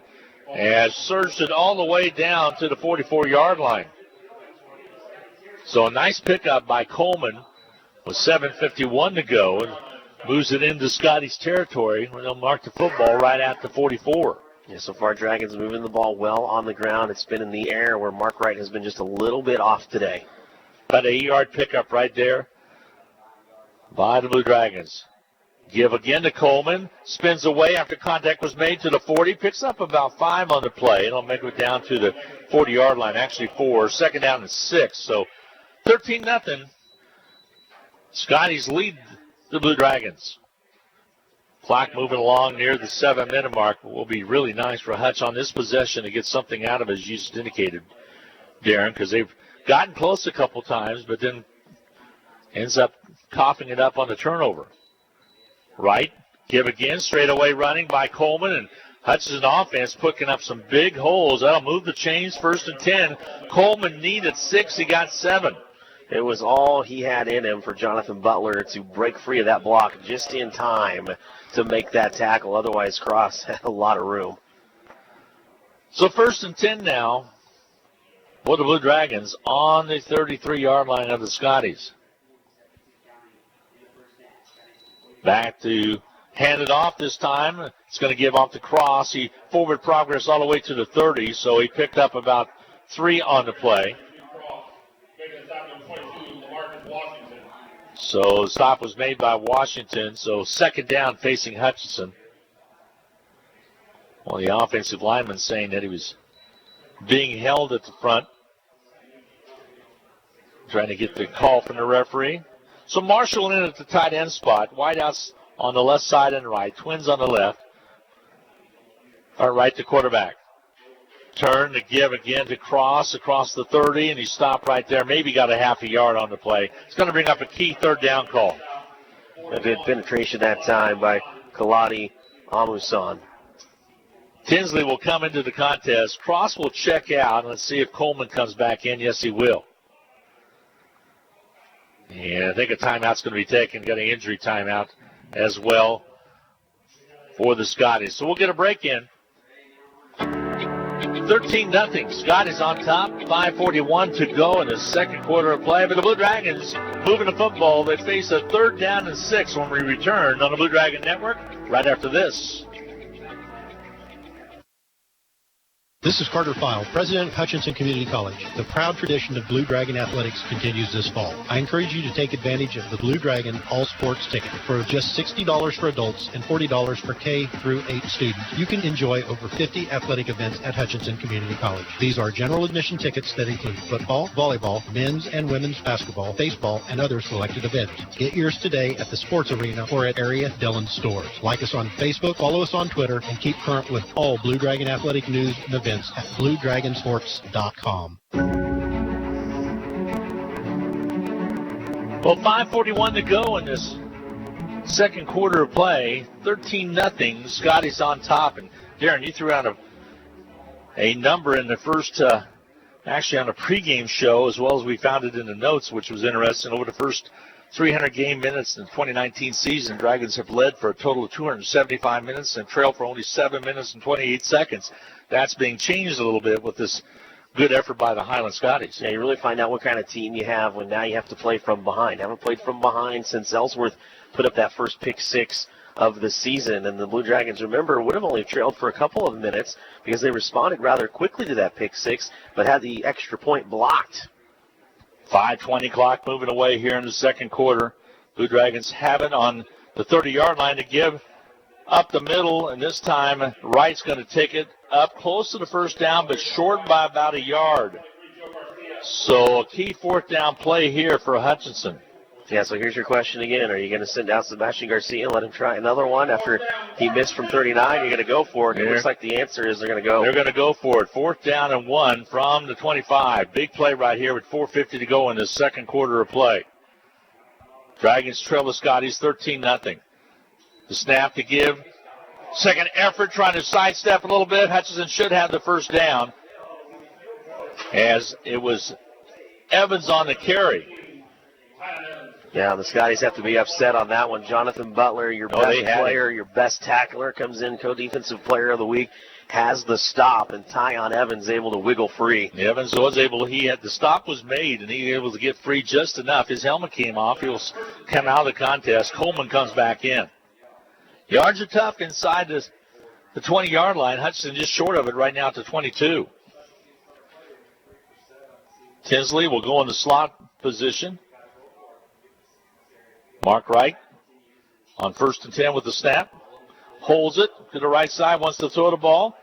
Ball thrown incomplete right behind and at the feet of Tinsley. Mark Wright off his mark right there. Well, it really looked like he waited just long enough. It looked like he was waiting for Marshall to break free from Major Weems, and instead of taking that 5 to 7 yard easy completion, he tried to go down the field to a receiver.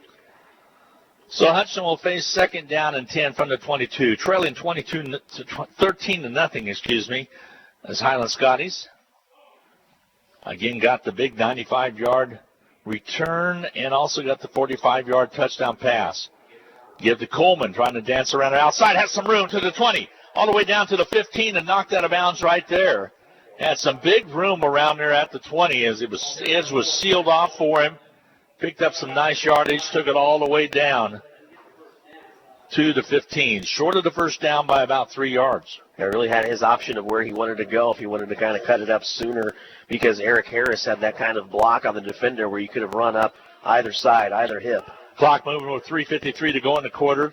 Hutchinson trailing 13-0. But inside the red zone now. Ball at the 16. Coleman finds his way left side, earns some yards close to the 12-yard line, and I think that's where they're going to mark it. It'll move the chains. 1st and 10. Now we have an injured player on the field, so that'll stop the clock with 3:41 to go. And see if they're going to come out and tend to them. They will. Gives us a chance for a break. 3:41 to go in this first half of play. We're in the second quarter. Hutch down by 2 touchdowns, 13-0. We'll be back with more on the Blue Dragon Sports Network right after this. No time to fix breakfast? Just call us at Anchor Away 662-3100 and we'll have it ready for you. Choose from our selection of breakfast burritos, biscuits, or one of our 5 different complete breakfast plates. Breakfast from 7 to 10:30, Monday through Saturday. If you missed us for breakfast, we're here for lunch and dinner too. Pick up your favorite Mexican dinner or take some home for the family. We're open till 9. That's Anchor Away, drive-through, carry-out, and catering under the water tower at B&. Adams in Hutchinson, 662-3100. Blue Dragons with 1st and 10 from the 12-yard line. On the Highland 12-yard line, trailing 13-0. Glenn Grunwald along with Darren Dunn right here on the Blue Dragon Sports Network. So let's see what Hutchinson could do here. Had the injury, not the injury timeout, but the injury that stopped the clock. And now Marshall moves it to the right side tight end position. The give left side by Cross, who just entered the contest. He takes it inside the 10. Pick up a couple on the play. Hutchinson's done it the old-fashioned way on the ground all the way from the time they started this possession. Had one passing play that was incomplete, but 2nd down and 8 now from the 10. Yeah, it makes you wonder how they're going to try to cap this off, if it'll be with the run or if they'll try to put it in the air. Mark Wright, the quarterback, back in the shotgun, has Cross behind him, pitches it to him, to the 10, cuts inside to the 5, down to the 4, down to the 3-yard line, and close to the first down. Had to get to the 2 for that. Let's see where they officially marked the football. See if it's a 1st and goal situation. It's on the 3, so a yard short. So 3rd and 1 now facing the Blue Dragons. Right to quarterback. The give to Collins. Across. He's trying to work his way into the end zone, and I think he got there. Touchdown Collins. Across, from 3 yards out. Have not seen Aaron Collins in the game yet as well, but Cross took it in from 3 yards out for the TD. 2:28 remaining to go. 4th touchdown of the season for Kendall Cross. We're in the second quarter. 13-6 now. Hutch on the board, and it's a big relief for the Big Red Machine on the far side. Have coughed up a couple turnovers today. Here's Garcia's point after kick. It is up, and it is good. And your score with 2:28 remaining to go. Again, in this first half of play, Scotties 13, the Blue Dragons 7. We'll return for the Blue Dragons kickoff coming your way right here on the Blue Dragon Sports Network. All right. Big texters, heavy data users, helicopter moms. Nextech Wireless has you covered. And right now, we have the perfect deal going on. Here it is. For a limited time, 4 lines of unlimited data cost $120. Plus, you get 2 free iPhone 11s or Galaxy S10es when you activate any 2 devices. So get on down to Nextech Wireless and check it out. Get your free smartphones and unlimited data today at Nextech Wireless. We'll keep you connected. Certain restrictions apply. See store for details. Well, the Blue Dragons took most of 2 quarters to get into the end zone, but they did it in style with Cross getting a touchdown to make it 13-7. 70 degrees out now. Wind still out of the west, but good job on the drive. See if they're going to try the onside kick or not. Garcia's going to punch it. Goes high, end over end. It's going to be taken out to about the 32-yard line by the Scotties. That's where they'll be stopped. Hutchinson quickly got down there to cover it up. The one thing Cameron Hill is going to be reminded probably by his coaches is when the ball is that high, you can call for a fair catch because he simply gets creamed after catching that football. Blue Dragons We said that last drive was a big one, really needed to answer. They did with a 15-play, 58-yard drive, and as you mentioned, Glenn, they did it all on the ground. Did it all on the ground. They threw the ball a couple times, but it was incomplete. The one time was behind Tanksley, but they went to the ground and were successful. 2:26 to go in the quarter. Hutch down by 6. Here's Cambridge. Got a little confusion out there and going to be thrown for a loss. Actually driving up hard and forward is Franklin.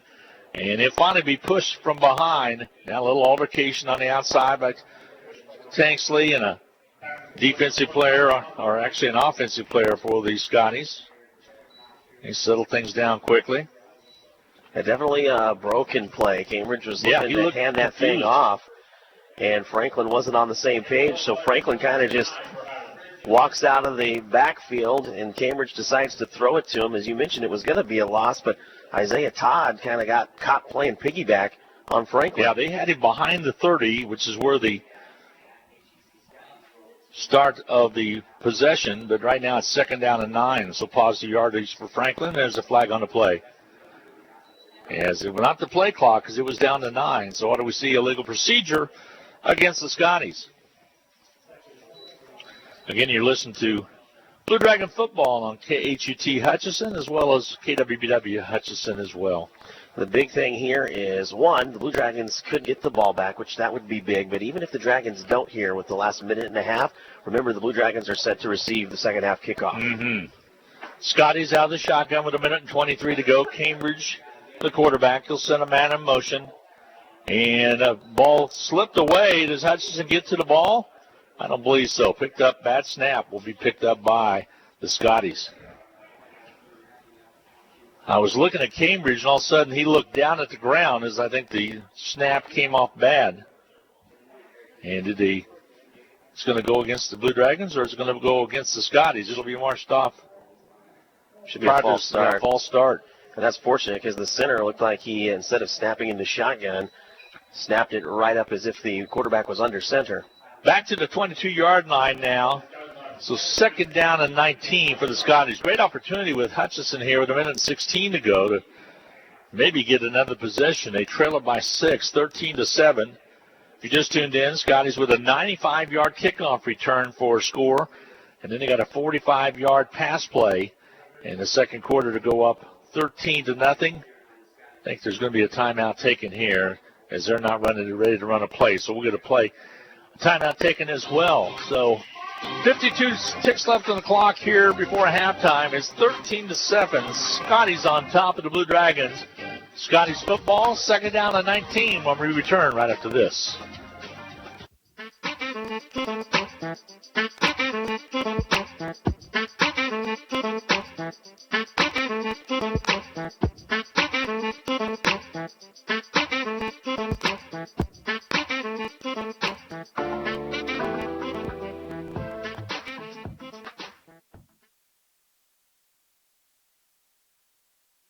We all like to save money when and where we can, right? You can do that every day at Salt City Pawn and Jewelry. Hi, this is owner Paul Phillips inviting you to stop in and say hi to our friendly staff. And while you're here, check out over 3,000 square feet of great merchandise priced at outstanding values. We don't have to offer huge sale prices for one day only when we do that on a daily basis. Save big over retail prices on firearms, electronics, guitars and amps, name brand tools, video games, jewelry, and more. See us at 916 East 4th and Hutch, just east of 4th and Severance. We're proud to be alumni and supporters of all Blue Dragon athletics. All right, with the football, 52 seconds remaining. 2nd down to 19, ball on the 22. Scotties lead at 13-7. They're going to give it to Forrest. Has some room to run. Gets by a referee that took it all the way to the 30 got it back to the original line of scrimmage just about. So with 44 ticks on the clock, that'll stop the clock. As they spot it now, and they'll crank it again. Ball on the 32. So got a lot of back to the original line of scrimmage, 3rd down and 9. I was getting ready to tell you the Blue Dragons have 3 timeouts if they want them, and finally here, I think they take Coach it. Rhodes will take one. Let's keep it here right now, 13-7. Here's how it all started. The Scotties on top. They took a 95-yard touchdown return, kickoff return for the TD. The lead at 6-0. The point after was not any good. Hutchinson had a couple of opportunities and caught the football up, as well as had penalties go against him and turnovers. And then Hutchinson Had the Scotties thought they had it stopped, and a 45-yard touchdown pass by Cambridge made it 13-7. Blue Dragons just got on the board with a nice run by Cross into the end zone to make it 13-7. So Hutch with maybe an opportunity here with 3rd down and 9 to get the possession back. You remember, Mark Wright had one ball intercepted in the end zone, and his fumble was immediately turned into points on that 45-yard touchdown pass by Cambridge. Those 2 turnovers were really costly. Back to pass. Cambridge steps up in the pocket, throws it to the left side, has a receiver down there, and incomplete pass. The only one that could have got to it would have been a Blue Dragon. Yeah, Isaiah Todd right there reading that well, getting out in front of Antavius Cook, the wide receiver. So stops the clock with 37 seconds remaining. Hudson with an opportunity to return to football now as they'll punt the football away with 4th down and 9 from their own 32. That's the gamble you take if you're Aaron Arnold on that play, to go ahead and stop the clock, not take much time off of it, and have the Blue Dragons get the ball back with about half a minute and a couple of timeouts. Tinsley had a punt return turned down because of a penalty last week. They'll wave it out of bounds. It shanked it to the right side, and it'll be Hutchinson's football with 32 seconds remaining and a good opportunity here. They're going to mark it at the 45 to try to do something with it, Darren. Yeah, still, great field position once again off of a punt. It looked like Finn Rudd was trying to angle that one to the sideline to begin with, and just angled it more than he really wanted to. So the ball will be 1st and 10 for the Dragons on their own 45-yard line. Bram will split wide to the left side. Hutchinson will have Tinsley on that right side slot. And Mark Wright will set up his offense. In the shotgun will be Mark Wright. 32 seconds remaining to go in his first half of play. Tinsley in motion. From right to left, back to pass. Mark Wright looks to the right side. He's going to roll around on the outer perimeter and be stopped. Does not get out of bounds. They'll stop after he picked up about 4 yards. 22 seconds to go before halftime. And it looked like he was sending Coleman on a go route, but he just did not have the opportunity to throw the ball to him. So 2nd down and about 7 to go. Wright picked up 3 yards on that scramble, and a timeout's taken again. So we'll be back with more.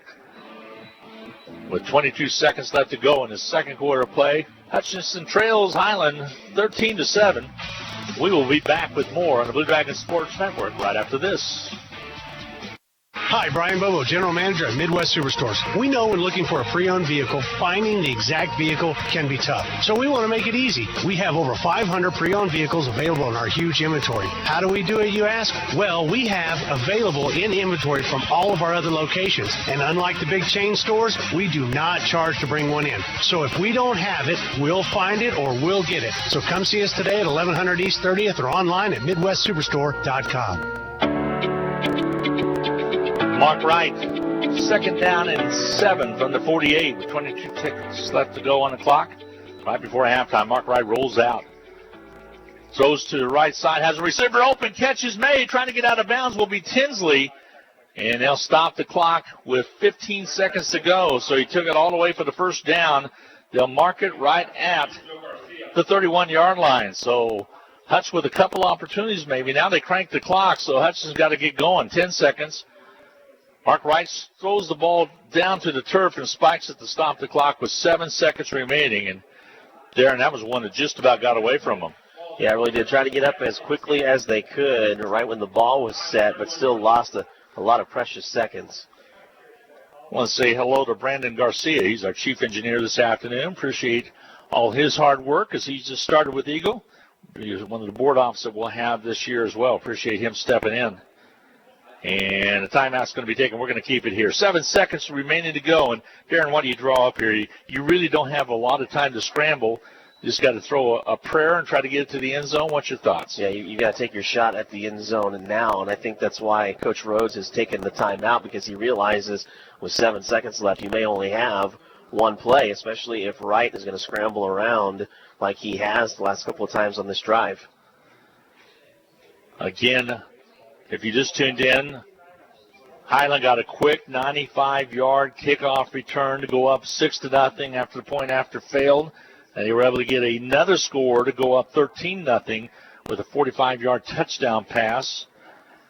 And Hutchinson's had their opportunities, but right now down by 6 as we're getting close to halftime. Got an opportunity here maybe to heave one. We're at Highland. It rained earlier on about 11:30. Lots of rain on the drive up, especially to the west of Topeka. And then even after that. But then it rained a little bit right after we arrived here. But now it's sunshiny. You can see a tinge of autumn starting to play with some of the trees around Kessinger Field here. Here we go. Hutchinson with the football. 7 seconds to go. 2nd down and 10 for Hutchinson on the 31 of Highland. Back to pass. Mark Wright steps up, looks to his right side, has some room to run, holds up, still behind the line of scrimmage. Now he throws it. Catch is made. The flag on the play is going to be called. And I don't know if he was across the line of scrimmage or not. It's really close. Time ran out, and I think that's going to be it. Now we have a flag on the play as well. Let's see if it's going to be assessed. Now, if it's on the defense, Darren, won't they have to still replay the down here? Well, yeah, the first penalty, though, is going to be an illegal man downfield. Denzel Gaston got a little bit too far down the field. The second one is the one in question as to who had a penalty after the play. Time has expired, but they still have both teams on the field, and the White Hats is talking with the umpire and trying to see what the situation is going to be, and I think time is going to elapse, and the teams will go to the locker room. Let's check it for sure, though, before we get the official White Hat signal. They come over and talk to Coach Arnold. Incomplete pass is the call. Had a player downfield, as you just indicated, the illegal player. That weighs it off, and we are at halftime. So we will go to the half, and we will take the timeout. 13-7. Again, Highland on top of the Blue Dragons of Hutchinson. We'll be back with more from Kessinger Field for our halftime. And we'll be back right after this timeout. It's football season, when the weather is warm one day and cold the next. Stay ahead of cold and flu season by drinking plenty of liquids, getting enough rest, and keeping your hands sanitized. Come see the friendly folks at Ashcraft Pharmacy, your locally owned Health Mart pharmacy, for over-the-counter medications to help alleviate symptoms. And if you need a prescription, we offer free mail-out, free delivery, or call ahead for our handy curbside service. Go Dragons! From Ashcraft Pharmacy in the Hart Shopping Center, South Hutchinson, and Health Mart, caring for you and about you. In need of a business loan? With the First, you are promised personal service and commercial lending. Whether your business is just getting started or you're ready to expand, the First has solutions to help make your business successful. We're first for you. Find out how our loan experts can help. Visit fnbhutch.bank to get started or stop into a location nearest you. First National Bank of Hutchinson, member FDIC, equal housing lender. HCC Sports on Radio is brought to you by the Sportscaster Club members, Mega Manufacturing, Horton Chiropractic Center, Papa John's Pizza, A&A Builders, Barclay Plumbing Company, Sutton Coppin Transmission Service, Lowen Corporation, Old Office Shares, Dr. Eric Severud with Alliance Orthopedic and Sports Medicine, Todd and Cindy Miller of Homestead Senior Care, Man Wyatt and Rice Injury Lawyers, MAYB, Mid-America Youth Basketball, Portfolio Recovery Associates, Dr. Robert Epp and the Hutchinson Clinic, and the Green Vision Group of Hutchinson. When you're looking for jewelry that's one of a kind, remember Amelia Bedelia's filled with thousands of beads and stones, and with my passion for design, I can create something that's perfect for you. Amelia Bedelia's, 115.5 South Main Street in downtown Hutchinson. Go Blue Dragons! This is Kelly, owner of Brick House Boutique. Stay warm and look fabulous at the same time with comfy, trendy, and affordable clothing. You'll also appreciate the personal attention that you'll always get when you shop at Brick House Boutique. Big City Chic and a downtown boutique at 117 South Main in Hutchinson. Hi, everybody, and welcome back. We're at halftime. It's time for the Medicine Shop in-game capsule brought to you by the Little White Castle at 14th and Main, the Medicine Shop of Hutchinson. 13-7, Scotties on top. How it all happened? Just the opening kickoff taken by Brian George, 95 yards on the kickoff return. Velasquez's kick was not any good, made it 6-0.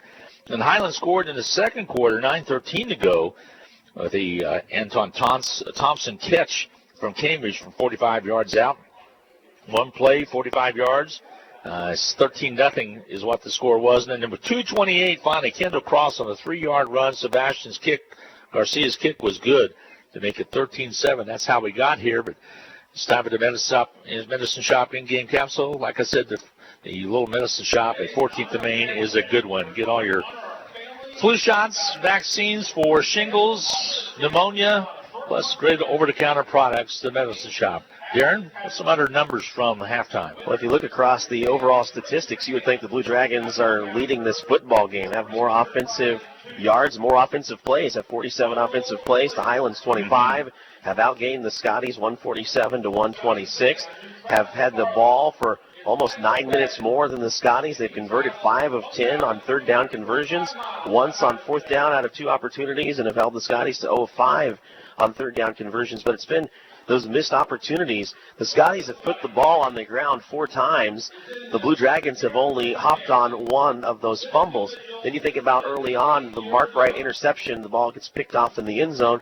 Then the other Mark Wright turnover, the fumble, is immediately turned into points with a 45-yard strike from Cambridge. If you look across rushing for the Blue Dragons, you have 2 guys, Trey Coleman and Kendall Cross, who are ahead of schedule. You know, a couple of guys that average about that 40 to 60-yard range for a game already have 30-plus yards. Trey Coleman has 42. Kendall Cross has 37. If you look on the defensive side of the ball for both teams, the guys you would expect to be leading the tackle game are doing so. Lamar Gardner Jr., he has 3 tackles for the Blue Dragons. Jonathan Butler, who is the co-defensive player of the week in the conference, already has 10 tackles. That matches what he did last week. He ended that game against Iowa Central with 19 tackles, which is the 3rd most in game history for the Scotties. So the Blue Dragons, while you look across the full board, it looks like they should be leading. Right now at halftime, down by 6. And the biggest thing you see also is those red zone scored chances, 1-4-3 for the Blue Dragons. And that's, again, that ties in with the turnovers as well. That is your Medicine Shop in-game capsule, brought to you by the Little White Castle at 14th and Main. I was in there just the other day. Again, they're doing the flu shots. Lacey and Grant both do the flu shots now, and it's a great place to get that taken care of. And also, Medicare Part D program is going to open up here really quickly. You can go in there with your prescriptions and say, hey, what's my best plan in Kansas if you're a Medicare recipient, and they will plug everything in the computer, and they will tell you exactly what you should possibly go with. So plans do change. Just because your plan worked this year doesn't mean it's going to work next year. So stop in and see them. They deliver. They'll even move all your pharmaceuticals for you. Again, 14th and Main is the location. Rick Stone is the owner. Stop in and tell them that you were sent by the Blue Dragon Sports Crew to take a look and see what they could do for them. We're going to take a quick 2-minute timeout, come back and talk with Steve Carpenter. Got a little basketball on the mind as some of the teams are down at Texas, and the guys in a little jamboree down there, girls in action as well. We're going to talk about that a little bit, plus some other sports that are taking place for the Blue Dragons. We'll be back in 2 minutes. Welcome to the Hutchinson Medicine Shop. With the emergence of big business, not only in pharmacy, but all industries, the Medicine Shop is proud to be a thriving local business in Hutchinson. We're so thankful to our customers in Hutchinson, Reno County, and Central Kansas for your support. In turn, we're proud to be a major sponsor of the Hutch High Salthawks, as well as other area high schools, the Blue Dragons, Chiefs, Royals, Jayhawks, and Wildcats. You support us, and the Hutchinson Medicine Shop supports local sports. Getting the most back from your tax return starts with getting the most expertise. H&R Block has more enrolled agents than any other tax preparation company, and we guarantee the accuracy of every return prepared by our tax professionals. We find every credit and deduction to lower your tax bill.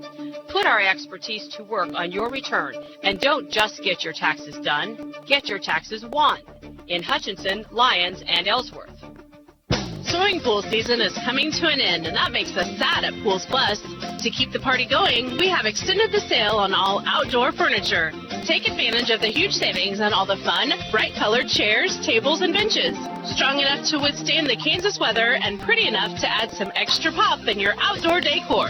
Come see what Pools Plus has to offer. Shop local, shop Pools Plus, 21 East 1st in downtown Hutchinson. Call us at Pools Plus. Well, welcome at halftime. Hutchinson trails the Scotties 13-7. A little surprise there. Again, Steve, is a situation where Hutchinson took that long to get a score on the board after they've led by so many minutes this year. Well, we talked about it on Countdown to Kickoff about a possible letdown. I predicted that it wouldn't happen because of the way the team finished out against Butler last week after the rain delay. But obviously there's a hangover effect going on right now. And that kickoff to start the game didn't help matters any. Sure didn't. That really staggered the Blue Dragons, but it staggered them. It didn't knock them out. Even that second quarter touchdown by the Scotties after taking advantage of the turnover by Mark Wright, striking on the next play for a 45-yard touchdown pass, 13-0. But then, they didn't quit. This team has been resilient all year. Right now, I just think it's a matter of execution on both sides of the ball. And not turn the ball over. Yep. Do not turn the ball over, and don't put yourselves in bad position offensively. You're still got 30 minutes to play. You can still play field position, and try to set yourself up for a fourth quarter run and get this thing done. Right now, being number one is meaningless. This is they're in a war right now with the team that wants them bad. Yep, and it's got a half of football still remaining. Looking at the other game that's going on in the conference right now with a 12 noon start up at Iowa Central at Fort Dodge, Iowa, Garden City had trailed by 14. It came back to take a 29-27 lead over the Tritons at the end of the half. So that's an interesting ball game going on up there. Other games going on today. We'll also have Ellsworth at Iowa Western, Dodge City at Coffeyville, and Butler at Independence. So let's talk a little basketball as the Hoopsters are down. Well, at least the guys are down in Texas. So Jamboree starting all over the area, and the Hutchinson's been in. You can get out of it, kind of get an idea where your team is at this time of the season with the Jamboree. At the same time, because you beat CSI or whatever the situation is, doesn't mean, oh boy. But it's a good yardstick for the coach to say, hey, the guys bought in. Where are we? Where's the chemistry of this team? Well, considering that technically, I know they get to work out in the September and August when they get into school, but technically practice started on October 1st, so they're 5 days into it for full workouts, and good early results. I mean, you beat CSI and then you go beat Chipola. And you, right now, I believe they're playing Ranger in the fourth of four. I haven't gotten the last two results from the assistant coaches, but good early stuff. It like you said, it's a barometer. It's not the tell-all that the Dragons are going to be back in the arena in March, but it's a tell-all, or it is a barometer to kind of see where Steve Eck's team is right now and what they have to do to improve upon that. A lot of new faces in there this year. You just a few returners coming back, and you got Saquon and DJ and Big Fred and Tyler Brown. Those are the four coming back. Other than that, it's all freshmen, and so it's going to take time. It won't be pretty in the preseason. The Dragons have a particularly hard preseason pre-conference schedule. You got Midland in there when you go out to Liberal. You've got Iowa Western up at Barton. And it's going to be a test, but it's going to be a good test. I think it'll prepare the Blue Dragons for conference, and especially for Region 6 when March gets around. So just kind of you got to get vibe out of those two scores. Now, what do the kids want to do with it? Are they going to get hyped up because they beat CSI in Chipola, or are they going to build from what they built today? Yeah, it's going to be important to see. Again, also, of course, everything will get underway with the conference schedule in late November. I think it's the 27th when Hutchinson has Coffeyville comes to town, and that's when it all starts within the conference. That's really where it counts, and some other games that'll take us through to Christmas and on into next year. So that's basketball. Women returning a pretty good number as well. We did lose a couple, but the recruits pretty good. So what's John Hodges' team going to have to fare? Well, 3 returners coming back, but 2 of the 3 had a ton of playing time last year, and I'm referring to in-stater Abby Ogle from Baldwin City, and then 3-point sharpshooter Michaela Vanette from St. Paul, Minnesota. Mm-hmm. She just had an outstanding national tournament last year.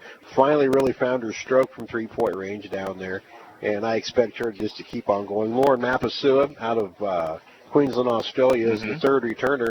The Dragons will be a lot taller.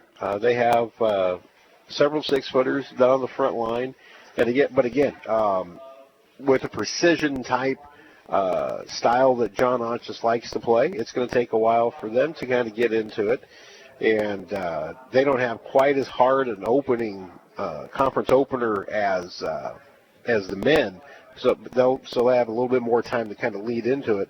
But they have a couple of good non-conference games. NEO up at Barton, and they have to travel to Iowa Western. That's going to be a big test for them at Iowa Western. Yes, it will. And so I really haven't gotten to see either of them practice yet, but just from what I'm hearing from everybody else in the office, good energy, a lot of good athleticism out there on the floor. And, by the time that the calendar turns to January, I think the arena is going to be jumping with some pretty good basketball. I'm going to chat with you on Reno County Coaches Corner and more on Monday night as well, and talk about some of the things that are on your plate coming up here with the 3 and 4A state volleyball that's just around the corner, as well as the national tournament for volleyball. But also, just want to quickly announce that you're going to be taking over in the broadcast position for the women's sports for the Lady Blue Dragons. You'll be on the air with them. You're going to be doing some of the stream games as well, but also the first broadcast actually on Eagle will be on the 27th against Coffeyville, and also we both will be at AJ's with hosting both men's Dragon Talk with Steve Eck at the AJ's. And that's going to be starting on the 4th of November, and you'll be doing the Dragon Talk with John Onges. That'll be at 6:30. So 6 o'clock with Steve Eck live at AJ's, and then 6:30 with John Onges. You're going to be coming in. I'll be the voice of the Blue Dragon men. Yeah, and I'm really excited about it, and I really want to thank you. You've been a major contributor to kind of me getting into this part of it throughout the years since I've come. Because I put a headset on your head. It teach you not to talk like Harry Carey. There's way more than that. So I'm so appreciative, and I'm excited for the opportunity. Before I did do all the girls before Eagle came in. Yep, exactly. You would stream, and I would stream some, and we had all kinds of potpourri of people there in the broadcast. It was quite the cast of characters, but I'm excited. It's going to be a great year, and I'm really excited for Dragon Talk. That's going to be a neat deal. We finally got Coach Eck online. We'll be able to get some of the guys, players out there. Yes, we will. We've had the women out there for a few years now, and I think the fans really enjoy it. And we're back out at AJ's. Great atmosphere out there, great setting. We've got some room to kind of do some stuff. And so, fans on Monday nights, come on out, and it's going to be a lot of fun. We'll have a couple Mondays we won't be able to do it because Dragons will actually be playing, but with the majority of the Mondays we will. Just that announcement is that, again, Steve will take over as the voice of the Lady Dragons. I'll be the voice of the guys, and looking forward to it. It's going to make my job a lot easier as well, as looking forward to that coming up. And, of course, again, the first conference game will be on the 27th against Coffeyville. So what else is going on in your world going on right now? Volleyball has just got done with a big road trip, and of course they're getting ready to go into the second half of their season. Right, they're off today. They got done with a 11-match and 14-day stint where they played pretty well. They got a couple of ranked. We got three ranked opponent victories over that stretch. They beat number 14 Mineral Area, number 10 Indian Hills at the home tournament, and then they went and knocked off. I can't remember. I slipped my mind there, but they got a big win. West Plains. West Plains, yeah. They beat West Plains in 5 down in Texas. So that was a good one. They're coming along again. Just for whatever reason, we got had a lot of sophomores leave last year, so all the coaches are really having to work in a lot of new faces, and I think that the volleyball team is finally starting to catch on. They're passing the ball a lot better, and so I have high hopes for them once they get to November in the postseason. Then tonight, we're going to be done up here. KU and K-State are going to be done. Mm-hmm. Head out to Don Michael Field and watch the women's soccer team. Exactly. They're taking on Garden City at 7 o'clock tonight. Again, that game was switched from the Salthawk with all the rain in that new surface. We're still just real touchy about playing on it when it's really wet. Sure. So we're going to go to the turf of Don Michael Field, and we have to push it back an hour because of all the youth football games on there. So it's the Blue Dragons and the Brockbusters tonight at 7 o'clock at Don Michael Field. And the wee little leprechaun just had a birthday, so he'll be dancing with joy. Well, you hope so afterwards. But he's going to get me, you know that? Oh, yeah. He'll get you at the press conference on Monday. No doubt about it. He will get me at the press conference. So go on out there and enjoy some soccer, as they had a nice win over Barton the other night as well. One last question before we take a break and get set for the second half. Your expectations on the second half, or what's Hutch got to do? Well, Get take back care of the into football. it, yeah. Take care of the football. Obviously, they found some success running the ball, and between the tackles, no less, and that's really not been a strong spot for the Dragons this year, is running between the tackles with the running backs. But stay within yourself. Don't get into negative yard situations, and definitely don't turn the ball over. And defensively, just continue to keep pressure on their quarterback. If you can get him to scrambling around, but you're making him scramble, whether him moving himself, that's all the difference in the world. If you can get continual pressure, you can get the job done. We'll let you get your fingers nimble and get set for the stats. Appreciate it very much, Carp. Again, one of my best friends in broadcasting now is going to help out with Blue Dragon women's basketball as well. Thank you, Carp. You bet. We're going to take a 2-minute timeout and get set for the second half of play. Darren will be back in his color commentary suit here in a second. 13-7 right now. Scotty's on top of the Blue Dragons. We'll be back in 2 minutes.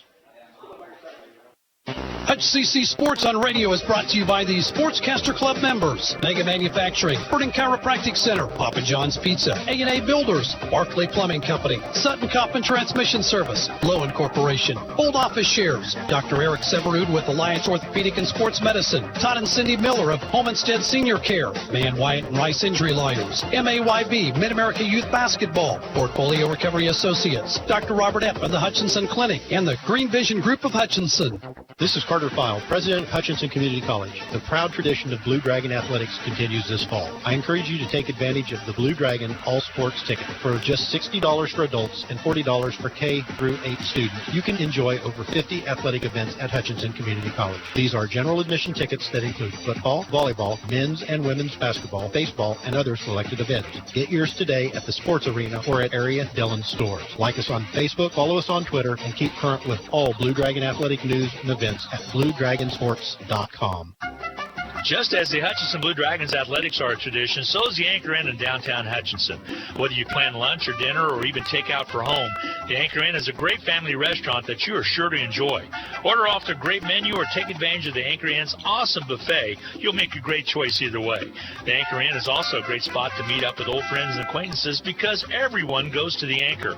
That's the Anchor Inn at 128 South Main in Hutchinson, proud supporters of Hutchinson Blue Dragon athletics.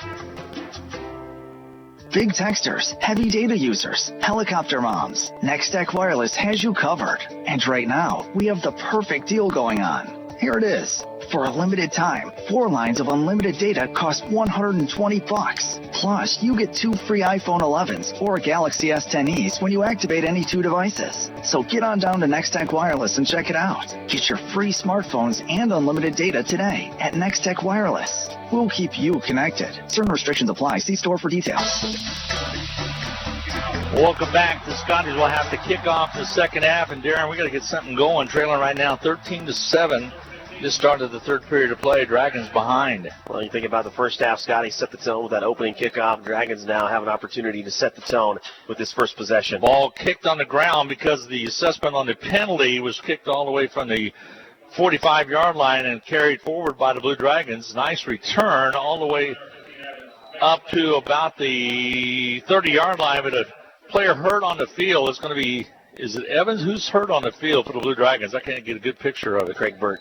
Yeah, it is Craig Bird, and he looks to be in a little bit of pain. So Hutch will have the first possession on their own 30-yard line. And 3 things that I've already asked Carp. He talked about turnovers. You have 2, Darren. So Hudson just needs to take care of the football and get back to the regular mode of offense. Well, take care of it and capitalize. You mentioned 1 for 3 there in the red zone. They've been down there, had opportunities to score, and have come away empty. You think about missed field goal as well. So you've got a missed field goal.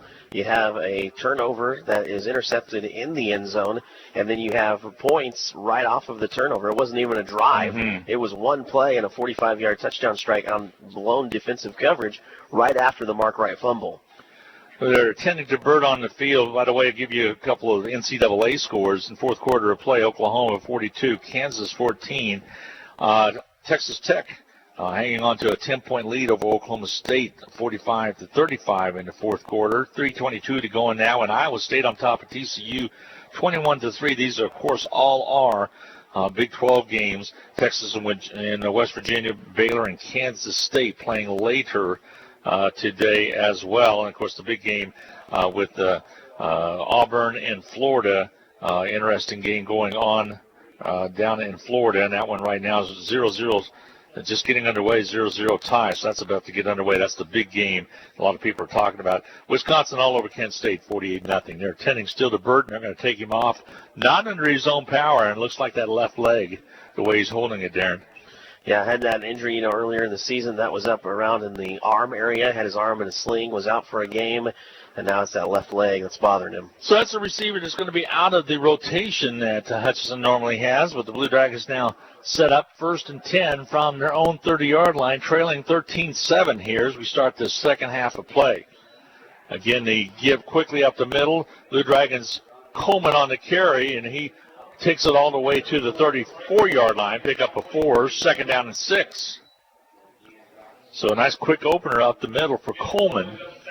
Hutchinson pounded it all the way down and took it in from 3 yards out on a cross touchdown right before the half to get on the board. Now Coleman out there. He'll split wideouts on the right side, trips to the right. Give Mark Wright again, the quarterback, back in the shotgun. Waist-high snap, throws the lateral on the outside. There's a defender there, but Coleman gets away from him and makes something out of nothing all the way up to the 39. How about that return? He was going to be stopped dead back there, but put a nice move on and makes it 3rd down and 2. Yeah, Mo Burnham does a good job of getting back. If he doesn't get back quickly on that play, Coleman's got a lot of room to run. So 3rd down and 1 now for the Blue Dragons. Those are the football right at the 39. Coleman around the right side. He's got some room across the 45 up to about the 47-yard line before he was stopped on that far side.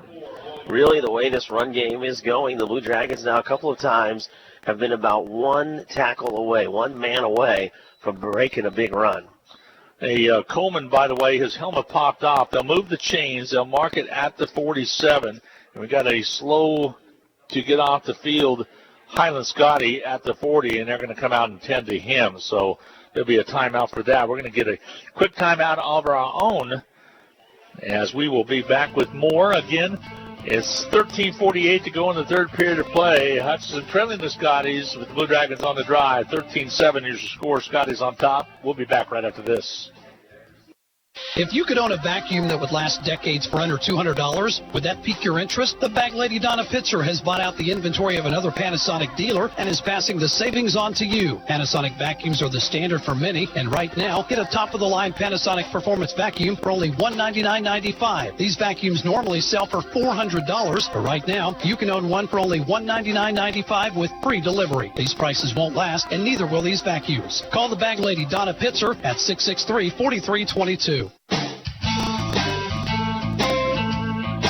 Well, a couple injuries out there. That one took place, Darren, as they're helping Devon Wilson get off the field as he walking very gingerly. And, of course, Coleman also had to get off because the helmet popped off for him. So you'll have a different running back out there. This is the second time we've seen Wilson now come off with an injury. So the Blue Dragons get set. They face a 1st down and 10. They have the ball on the 47, of their own 47. The turn to give to new running back out there for the Blue Dragons, and his helmet pops up. And, of course, running the football for Hutchinson is going to be Jonathan White. Yeah, first time we've seen him in there for the Blue Dragons this year, running the ball. Had such a good year last year running the ball for the Dragons, and the first time he gets to touch it here in this season. He substitutes out now. Again, coming back into the Blue Dragon lineup will be Trey Coleman. Coleman's had a good day so far. Hutchinson trailing 13-7 with 13.5 to go in this 3rd period, but Hutch on the drive right now, just short of midfield. 2nd down and 8. There's Mark Wright. He'll keep it himself, rolls out, wants to throw the football, has a receiver out there, catch is made. Catch is made, and they'll mark it right at inside of Highland territory at the 37.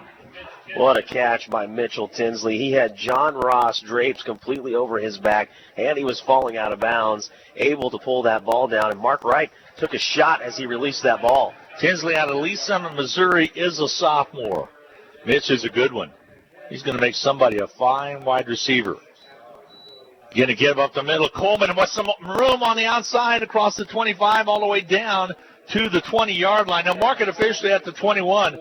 He had some big opening holes down there, and the offensive line doing their job on that drive. Hutchinson moves the chains again, ball on the 21. There it is again, just one guy away from breaking a big one. The turn to give again to Coleman, trying to find his way. He has the first down to about the 18-yard line. Now Hutchinson needs to stay on top of the ball. And we have a Dragon hurt on the play. One of those big offensive linemen going to need some help getting up. That's going to be,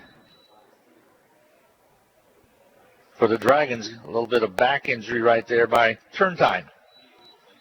And he'll be okay. He'll stay in there. He got up under his own power. Well, with some help from the buddy. He's got lifted up. And it's 2nd down and 7 is the call. It's 2nd down and 7. They'll move some yards back. There was a flag on the play. Yeah, delay game on the Dragons. Delay game, yep. So that'll be back 2nd down and 12. So 2nd and 12, ball on the 15 on the 23, for Hutchinson. 2nd and 12 to go. Mark Wright, the quarterback, marks out the signals, takes the ball to White, throws down low. He has Tinsley down there. Catch is made right inside the 3. What a catch by Tinsley. 2 great catches in this quarter alone, Darren, and he went up and fought for that one. A little bit of deja vu. Once again, you get a big catch on the sideline by Mitchell Tinsley. That time it was in double coverage. And once again, Mark Wright took a huge shot. He's actually going to come out after that hit on that pass. See if they send Brown in for him, and I believe they will. So Sharif Brown comes into the contest. Wright will check out and see if he's going to be okay. Brown, the quarterback, has White in the backfield along with Evans. Keeps it himself. Brown into the end zone. Touchdown from 3 yards out. Blue Dragons. And ties it up at 13 apiece. So the Blue Dragons march right down the field. And 9 plays, 70 yards drive to punch it in from 3 yards out. 2 great catches by Tinsley to get them down there. Sebastian Garcia now out of the hold of Arrington. Got a good snap.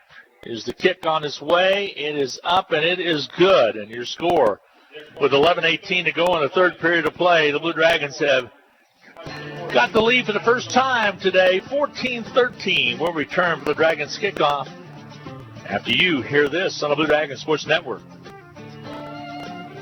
Hi, Brian Bobo, General Manager at Midwest Superstores. We know when looking for a pre-owned vehicle, finding the exact vehicle can be tough. So we want to make it easy. We have over 500 pre-owned vehicles available in our huge inventory. How do we do it, you ask? Well, we have available in inventory from all of our other locations. And unlike the big chain stores, we do not charge to bring one in. So if we don't have it, we'll find it or we'll get it. So come see us today at 1100 East 30th or online at MidwestSuperstore.com.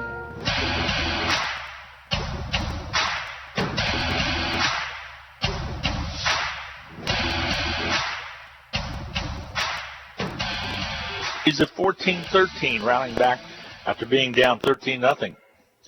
We're in the third quarter of play. We'll keep our eye on Mark Wright to see if he's open on the far sideline. He looks to be okay. There's a kick straight up in the air. It's going to be taken for a fair catch at the 35, and the Scotties will set up shop there. Remember, that's what we talked about. Last time Cameron Hill took a ball over there, he was creamed by this Blue Dragon kick return team, or this kickoff team. And that time he learned his lesson. He gets that fair catch hand up there. So they'll put the ball at the 38, or 35-yard line, excuse me. It'll be 1st and 10 for the Scotties. Cambridge back out in that offensive quarterback position. And also Franklin is going to be on his right hip. He'll split wideouts left and right for the Scotties. Back to pass is Cambridge. Looks to the right side, a little dump-off pass. Gets it out to his running back, and he's going to be stopped at about the 36-yard line. Hardly Franklin got any yards out of it. Alfonso Franklin out of St. Petersburg, Florida. They give him 2 yards on the gain, 2nd down and 8. So Cambridge looks to the sidelines, gets his signals from the sidelines. He'll get set up. Cambridge out of Riverdale, Georgia. Back to pass, wants to throw it, leads his receiver out there, in and out of the hands. Just about a foot and a half out of the outstretched hands. Intended receiver out there was Prince. So 3rd down and 8 now facing the Scotties. Karen, why you dial up here? Pass play or run play? They're known for the pass. So I think there's no reason to go to the ground at this point. But will they dump it out safely like they did a little while ago to Franklin? That seems to be what their MO has been, but they're going to go and send a man in motion right now. Franklin on the hip of Cambridge. Steps up, wants to throw out, wants to go long, incomplete pass, and a flag on the play. They're going to say pass interference. Going to be whistled against the Blue Dragons. Yeah, Gardner had the receiver hooked that time coming out of the break, so Jaden Thomas, was held kind of coming out of that route. See where they mark the football at. As they'll get the new ball in there, and they'll set it. If it's inside the Blue Dragon territory or not, it's short or right at the 50. Let's see where they mark it. They'll mark it right at the 50-yard line. Nose of the football that way. So 1st and 10 for the Highland Scotties. They trail 14-13 with 10:32 to go in this 3rd period of play. Hutchinson came back and got a touchdown from 3 yards out by Cross with 2:28 to go in the 2nd quarter. And then a nice drive that culminated with a 3-yard run by Sharif Brown and came in for the injured Mark Wright. Mark's going to be okay. Again, wants to throw the football and play action pass. They go long down and incomplete. Intended receiver all the way down. He's going to go Jenkins. So 2nd down and 10 now for the Scotties. Getting the only other game that is underway, although one now starting underway at Ellsworth is Ellsworth, and actually that's a Council Bluffs take on Iowa Western. It started at 2:30 p.m. The Garden City game started ahead of this one. Cambridge, the quarterback, the snap, gives the ball off. Franklin straight ahead running. He picks up a couple yards, but stopped just inside of the Blue Dragons side of the field at about the 47-yard line. So that's where they'll mark it. 3rd and 7. Facing the Scotties with 10 minutes remaining to go in this 3rd quarter. Scotties will substitute. Prince will come into the lineup. Checking out will be Jerry Velasquez. So Cambridge on the throwing down here. 3rd down and 7. Just the 10th run of the game for the Scotties. Sends Franklin to motion. Thinks about dumping it off. Decides to run it himself. Cambridge on the run. Has the 1st down. He gets hit at the 40. And the ball's stretched out trying to get the 1st down. I think he had it anyway.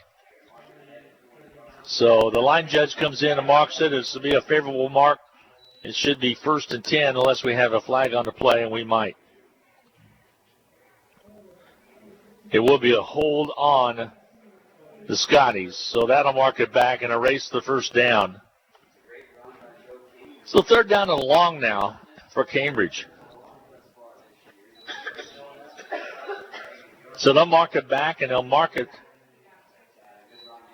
right at the 43-yard line. So 3rd and 17 from, or more than that, actually. Nope. 3rd and 17 from the 43. 9:17 to go in this 3rd period of play. 14-13, Hutchinson on top of Highland. The Dragons have some strange games up here at Kessinger Field. Back to pass as Cambridge steps up, throws the ball, has a receiver open at midfield, gets back to the original line of scrimmage. Again on the catch, making the catch was Franklin. And another flag on the play, and this coming from the same area that it could be a hold. They're going to see if they want to wave it off or not. Look to the Blue Dragon bench. Hold is going to be against. They're going to wave off the penalty. It's going to be against Highland, and Highland's going to have to get set to kick the football. So the Blue Dragons will send 2 receivers back to receive, and Yeah, it's probably a pretty good idea right there to put him into a punt situation rather than a third down and long, because he's a dangerous quarterback. And you're going to see a new punter this time as Isaac Gonzalez comes in. He has punted on the season, averages about 32 yards a punt. He'll punt from the 49, gets the ball away. Nice punt. Drives the Blue Dragons all the way back. They're going to let it go into the end zone. It'll be a touchback. That probably best punt of the year. Had the wind behind him. Had the wind behind him, which is pretty brisk. It's kicked up to over about 14 miles per hour out of the northwest. Clear skies here now, though, however, in Highland. We did not have that when we arrived. Even had some rain showers early on.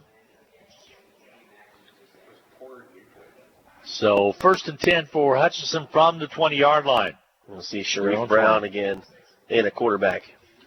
So evidently Mark's a little bit more banged up than maybe I thought he was. I was watching him on the sideline over there, and he was just standing. So I thought he was going to be okay, but Sharif Brown will get his chance right now. He's more of a running style of quarterback, very capable of moving the offense.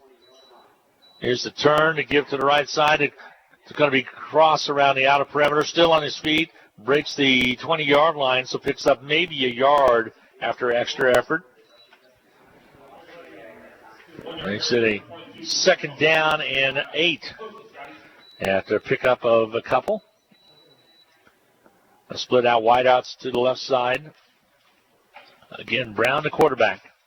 Sharif Brown for Hutchinson. Out of Decatur, Georgia.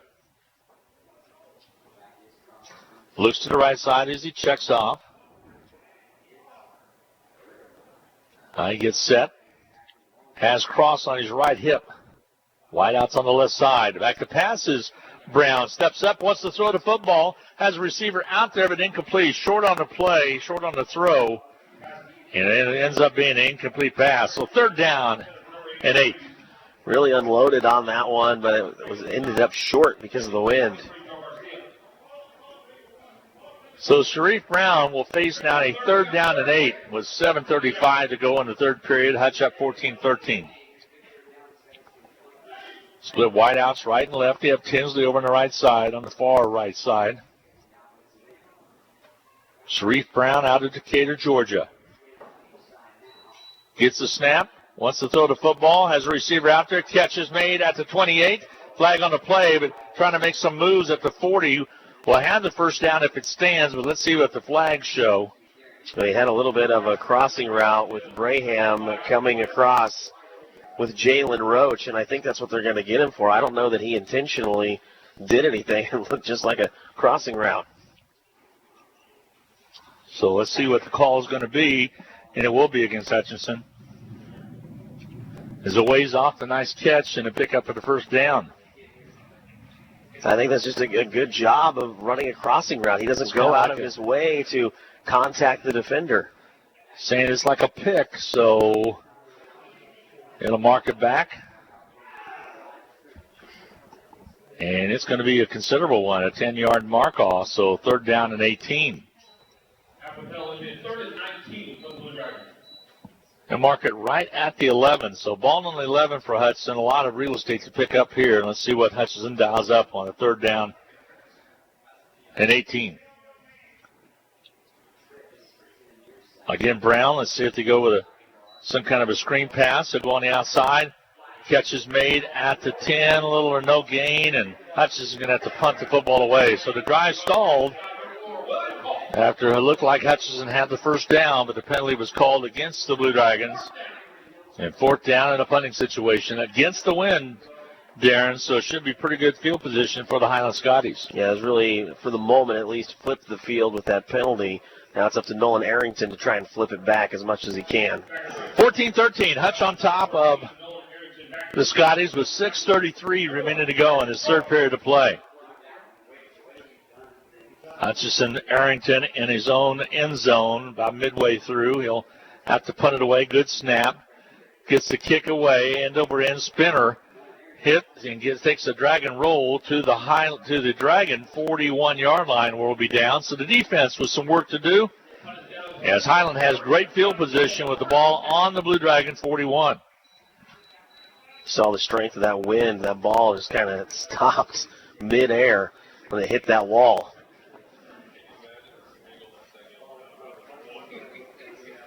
All right, 1st and 10 for the Scotties on the Dragon 41-yard line. Check that, yep, 36-yard line. 6:13 to go in the third period of play. Cambridge back to pass, looks to the right side, has a receiver open but incomplete. Getting a hand out there was Gibson, maybe to deflect the line of flight of the ball. Incomplete pass. Really a dangerous play that time for Cambridge. Nowhere to go with it. Was thinking about tucking and running, and last minute tried to dump it off to Franklin. Clock stop was 6:08 on the incomplete pass to go in this third period of play. Scotties down to the Dragons by 1 at 14-13. Let's split wideouts left and right. Twins on the top side. Single wideout on the right. Now we get set, wants to throw it. Pitch is made inside the 20 as Hutchinson had the coverage, but Scotties just turned around and made the catch on the outside. Number 81 catching it. That's Cook. So that'll move the chains and inside the red zone now for the Scotties. Justin Gardner right on top of it. The only thing he wasn't anticipating was that back shoulder throw, which is exactly where Cambridge went. 5:47 and counting left to go in this third period of play. Ball on the 19 of Hutchinson. Cambridge thinks about it, throws right side. Incomplete pass. They went up for it in the deep corner of the end zone. Receiver again was Cook, but incomplete. Tried to burn Gardner again that time, but Gardner having none of it, knocks that one away. Brings up a 2nd down and 10 from the 19. So big play right here. Hutchinson with the lead for now at 14-13. Trying to flex that defense. Cambridge the quarterback. Alfonso Franklin, his running back, on his right hip.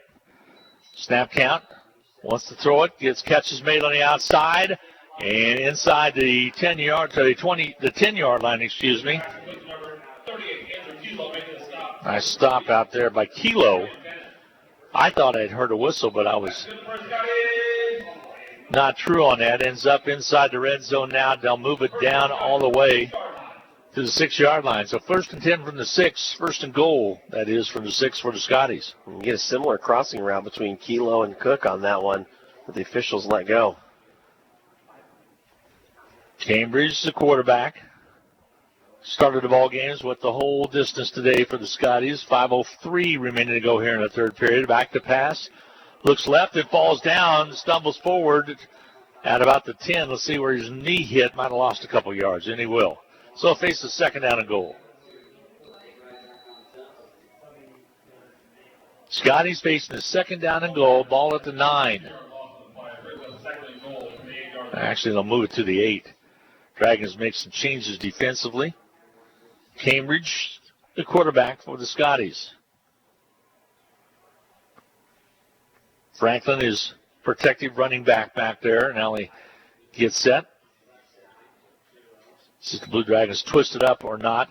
Turn to give to the running back. That's going to be Franklin, and he's going to take it all the way back down to the 6-yard line. So gets that loss on the play back. 3 yards picked up. It'll take it to the 5. So big 3rd down and goal from the 5 here for the Scotties. They're in field goal range, of course, but they'd like to get 6 out of it. Try to extend that lead a little bit. Under 4 minutes to go here in the third period of play. Scotties averaging less than 3 yards a carry. This one started because of some good defensive pressure by the Scotties. They forced the Dragons deep, trying to get run out of it. Here's Cambridge on his own, trying to take it in the end zone. He's going to be dumped up. Did he get in? I believe he did. Touchdown, Scotties. Broke the plane of the end zone with the ball, and Cambridge took it in himself from 5 yards out. Cambridge took it in from 5 yards out for the score, and it's 19-14. Again, the Scotties regain their lead. They led it 13-0. Relinquished that lead. Hutchinson got a touchdown the 2nd and a touchdown here in the 3rd. Right now they're trying to take a 6-point lead with a point after. Here's the kick. It is blocked. And it's going to be loose, and Hutchinson picks it up, and then they're thrown to the turf, and that'll be it'll be no good. So your score, with 3:35 to go in the third period, Scotties 19, Blue Dragons 14. We'll be back with more when we return right here on the Blue Dragon Network right after this for the Scotty Kickoff. We'll be right back.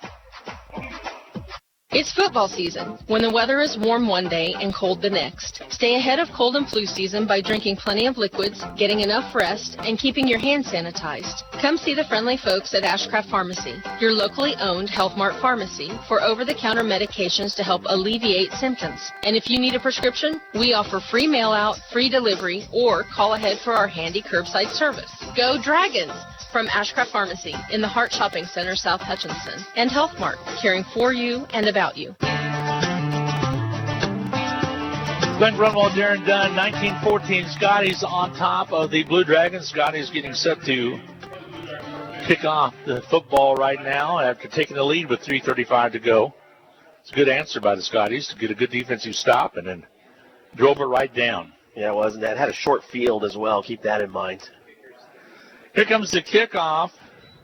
It's going to be a line drive out of the end zone. So Hutch will have the touchback and the Blue Dragons. Let's see if they send Brown back out or who will be the quarterback. Looks like Wright. Wright will return. So the Blue Dragons trail again with 3:35 to go in this third period of play. And they got to come out and go 75 yards. They'll spot the ball at 25 on the touchback.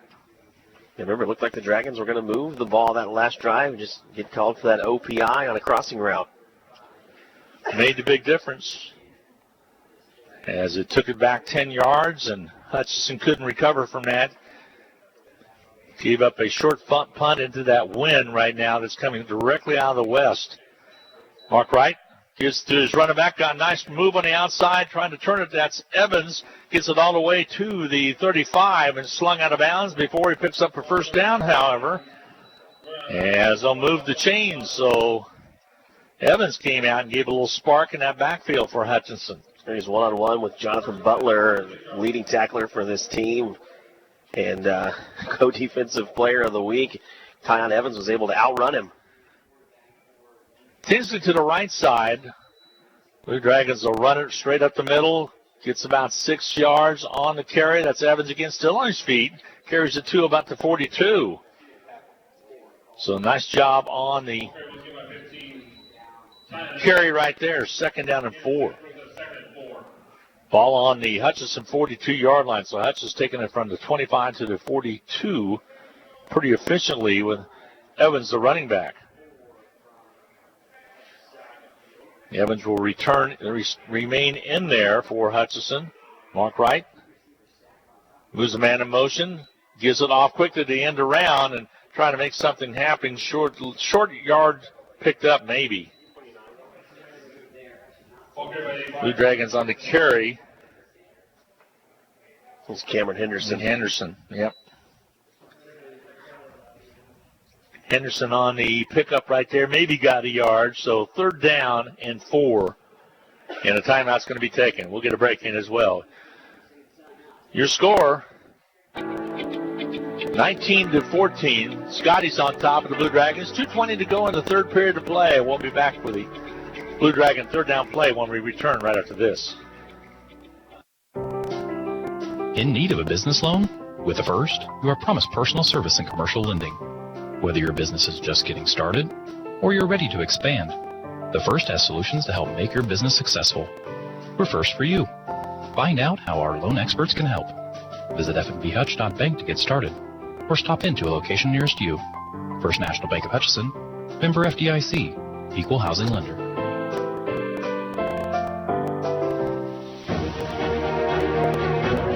.220 to go in the third period of play. Scotties 19, Blue Dragons 14. Hudson trying to answer back that touchdown by the Scotties here in the third. Facing a 3rd down and 4. Mark Wright, the quarterback. Turns, gives it to his running back. Straight away, Evans. He stopped at the line of scrimmage for no gain. It'll bring up 4th down. So a big play right there by the Scotties. And all of a sudden, the Blue Dragons got a little conservative running game had worked, Darren, earlier on, but that time got a little conservative with that play call on this possession. Yeah, the Scotties finally able to stuff it at the line. There were a lot of run plays there for the Blue Dragons where really just one person away from breaking a big one. They were able to get it out from the 25 to the 42, but fourth down and 4 the call here. Harrington bounces about the kick, the snap bounce, a nice kick, sideways kick, all the way down to about the 29-yard line. That's where the Scotties will take over. So just about disaster on the low snap right there, but it'll be 1st and 10 from the 29 for the Scotties. And they lead it 19-14 over the Blue Dragons. Scotties got the quick touchdown to open the contest, 95-yard kickoff return. And then they added another touchdown to go up 13-0. Blue Dragons answered with a second quarter touchdown by Cross from 3 yards out. And then answered a little while ago again with a Brown 3-yard touchdown run. Cambridge gives, keeps it himself, has that ball kind of strung out there, maybe picked up a couple 3 yards. Really dangerous carrying of the ball, Darren, when you've got your arm extended with the ball out there. Could easily get it knocked loose, but he picks up some positive yardage. Yeah, you're right. He needs to protect the ball a little bit better. If not, the Blue Dragons have a chance to force another fumble here. Remember, forced 4 in that first half of play, but only able to come away with the 1. Picked up 4 on the carry, 2nd down and 6 now, so positive yardage for Cambridge. The plus side to that is the touchdown that he scored. I mean, he was able to sky high and get that one across the goal line, but it is at a dangerous spot. Cambridge the quarterback. 2nd down and 6. Throws on the outside flat. Catch is made. And out of bounds goes the players. They'll move it to the 40. I think it's enough for the 1st and 10. Nice job on the run after the catch by Franklin. It's really what Cambridge is looking for. If you noticed in this offense, a lot of times he's hitting that running back out of the backfield, or the man he sends in motion a lot of times is his primary target. About a 2 or 3 second difference between game clock and play clock right here. They're letting it run down, and now they'll get set. 15 in the third period here left to go. Now it's inside of 10. Cambridge gets the play off, gives it quickly to Franklin. He spins away and gets across the 45 up to about the 46-yard line. Gardner comes up and makes the stop. So Franklin moves the ball up, and that concludes your third quarter play as he was able to take it up in a good way. So we'll get set for fourth quarter of action. Hutchinson needs to rally back. They trail at 19-14 to the number 20 team ranked in the nation. The Highland Scotties will be back with more right after this. HCC Sports on Radio is brought to you by the Sportscaster Club members: Mega Manufacturing, Burton Chiropractic Center, Papa John's Pizza, A&A Builders, Barclay Plumbing Company, Sutton Kaufman Transmission Service, Lowen Corporation, Old Office Shares, Dr. Eric Severud with Alliance Orthopedic and Sports Medicine, Todd and Cindy Miller of Homestead Senior Care, Man Wyatt and Rice Injury Lawyers, MAYB, Mid-America Youth Basketball, Portfolio Recovery Associates, Dr. Robert Epp of the Hutchinson Clinic, and the Green Vision Group of Hutchinson. When you're looking for jewelry that's one of a kind, remember Amelia Bedelia's, filled with thousands of beads and stones. And with my passion for design, I can create something that's perfect for you. Amelia Bedelia's, 115 and a half South Main Street in downtown Hutchinson. Go Blue Dragons. This is Kelly, owner of Brick House Boutique. Stay warm and look fabulous at the same time with comfy, trendy, and affordable clothing. You'll also appreciate the personal attention that you'll always get when you shop at Brick House Boutique. Big City Chic and a downtown boutique at 117 South Main in Hutchinson. 2nd down and short, and throw on the outside is complete. Scotties will have the first down, knocked out of bounds at the 46-yard line. Cambridge pass was made good to Prince. Spraggins came up to make the stop, but it's a first down for the Scotties now with 51 to go in this fourth period of play, Darren. A 19-14 lead for the Scotties of Highland. And the Scotties starting to move this ball in 5-yard chunks. And they've been doing some of that on the ground, where until just a little bit ago averaged a little less than 3 yards per carry. The center man in motion. Ball on the outside to Franklin. He stutter steps and goes straight up the field. This time you say east to west on this field. It gets across the 40, and it's going to be a good pickup all the way down to the Blue Dragon 38-yard line. Yeah, they ruled that backwards, so a rush there for Franklin. So Franklin, 2nd down and 3 to go. Ball is on the 38 of Hutchinson. Highland moving the ball well. 2nd down and short. They'll stack it, hand it up, right up the middle. Franklin gets the 1st down.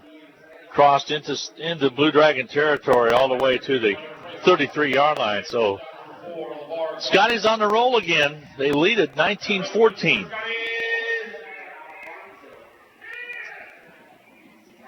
So they're moving the football.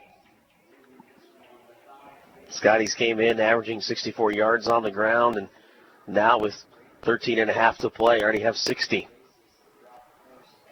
1st and 10 for the Scotties from the Blue Dragon 33.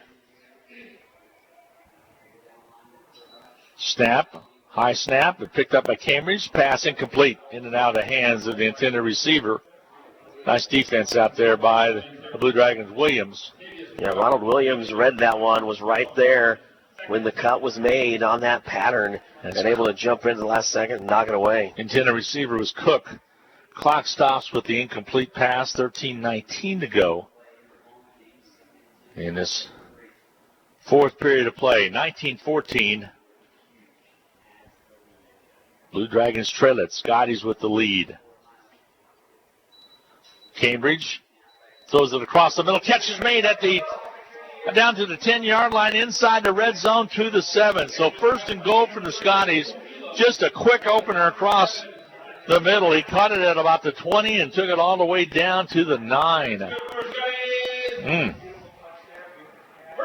was a pretty nice pass right there to the Scotties. Kilo as he made the catch.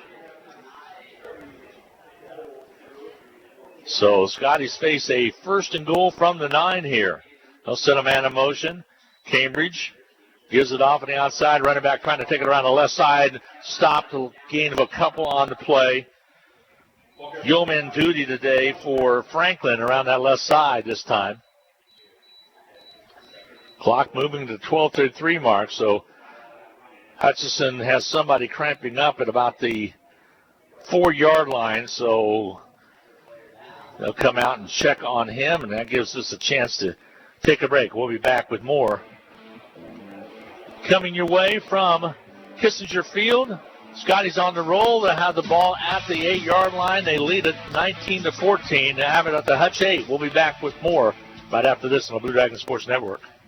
Welcome to the Hutchinson Medicine Shop. With the emergence of big business, not only in pharmacy, but all industries, the Medicine Shop is proud to be a thriving local business in Hutchinson. We're so thankful to our customers in Hutchinson, Reno County, and Central Kansas for your support. In turn, we're proud to be a major sponsor of the Hutch High Salthawks, as well as other area high schools, the Blue Dragons, Chiefs, Royals, Jayhawks, and Wildcats. You support us, and the Hutchinson Medicine Shop supports local sports. I'm glad to have you along. 19-14, Scotties on top, and they're knocking on the Blue Dragon door. They have the ball at the 8-yard line. 2nd and goal from the 8 with 12:23 to go in this 4th period of play. Scotties have moved the football right down the field. Blue Dragons defensively need to pick it up. It's time to give to Franklin down to the 5. So they'll bring up a 3rd down and goal from the 5-yard line. So pick up a 3 for Franklin. This is really important. Blue Dragons have to get this stop. You remember the last time the Scotties were forced into this 3rd and goal situation, Cambridge was able to scramble out of the pocket. So the Blue Dragons, if they have the wide receivers covered, have to be sure to watch for Cambridge tucking it to run. Well, I say tuck it, but he doesn't tuck it. 19-14. Scotties with the lead. Here comes the blitz from the Blue Dragons. Cambridge throws it deep corner right. Nothing there. Incomplete pass. Brings up a 4th down, and more than likely they'll try to kick the field goal because that would give them a 22-14 lead. That would be an 8-point lead, kind of important here with 11:33 to go in the contest. Well, that's where the importance of the missed and then the blocked extra point comes into play, is because even with this field goal, the Blue Dragons only down by 1 possession. See if Hutchinson could get a block here or make something happen. 4th down and 6. Ball on the 6. They'll spot it. It'll be a 23-yard field goal. Velasquez, here's his kick. It's up and on its way, and it is good through the uprights. 22-14, the lead for the Highland Scotties. We're going to take a timeout. We'll be back with more. 11:29 to go in the contest. Plenty of time for the Blue Dragons, but they trail it right now by 8, 22-14. We'll be back with the Scotties kickoff right after this. Getting the most back from your tax return starts with getting the most expertise. H&R Block has more enrolled agents than any other tax preparation company, and we guarantee the accuracy of every return prepared by our tax professionals. We find every credit and deduction to lower your tax bill. Put our expertise to work on your return, and don't just get your taxes done, get your taxes won. In Hutchinson, Lyons, and Ellsworth. How simple as this? You're down by 8, 11:29 to go in the contest. A 1-possession score, but plenty of time to score more than that. Hutchinson needs to do something offensively. The Blue Dragons have been able to run the ball, but a lot of those drives have stalled out with that run. And you think about just when the Blue Dragons got going in the passing game, that was when Mark Wright came out for a drive with that injury. So now here comes the kick. It's going to be taken out about the 18. Straight up the middle goes the run back and stumbling across the 50 inside of Highland territory all the way to the 46-yard line. So a pretty nice return right there. Darius Cleveland originally wanted Tyon Evans to come up and get that ball, but when it bounced to the turf, it bounced straight up and right in the face of Cleveland, so he had to take it. What I like about Evans, he then sprinted ahead of Cleveland and set a really nice block. So it'll be 1st and 10 with the ball right on the Highland 45-yard line. So short field. They had an offside, so they added a few yardage to it. So Hudson will have it at the 45 of the Highland Scotties. Mark Wright, quarterback, sends a man in motion. Back to throw the ball, gets it across the middle, ball dropped right at the 30. Right in the breadbasket for Bram, the intended receiver. He had a defender in front of him who kind of swiped at the ball, William McCall, about 5 yards in front of him. Yeah, you wonder if that might have been just enough to throw him off. Because it was right in the gut. Should have been caught and maybe picked up a couple more yards, but it brings up a 2nd down and 10. Wright wants to throw it left side. Catch is made.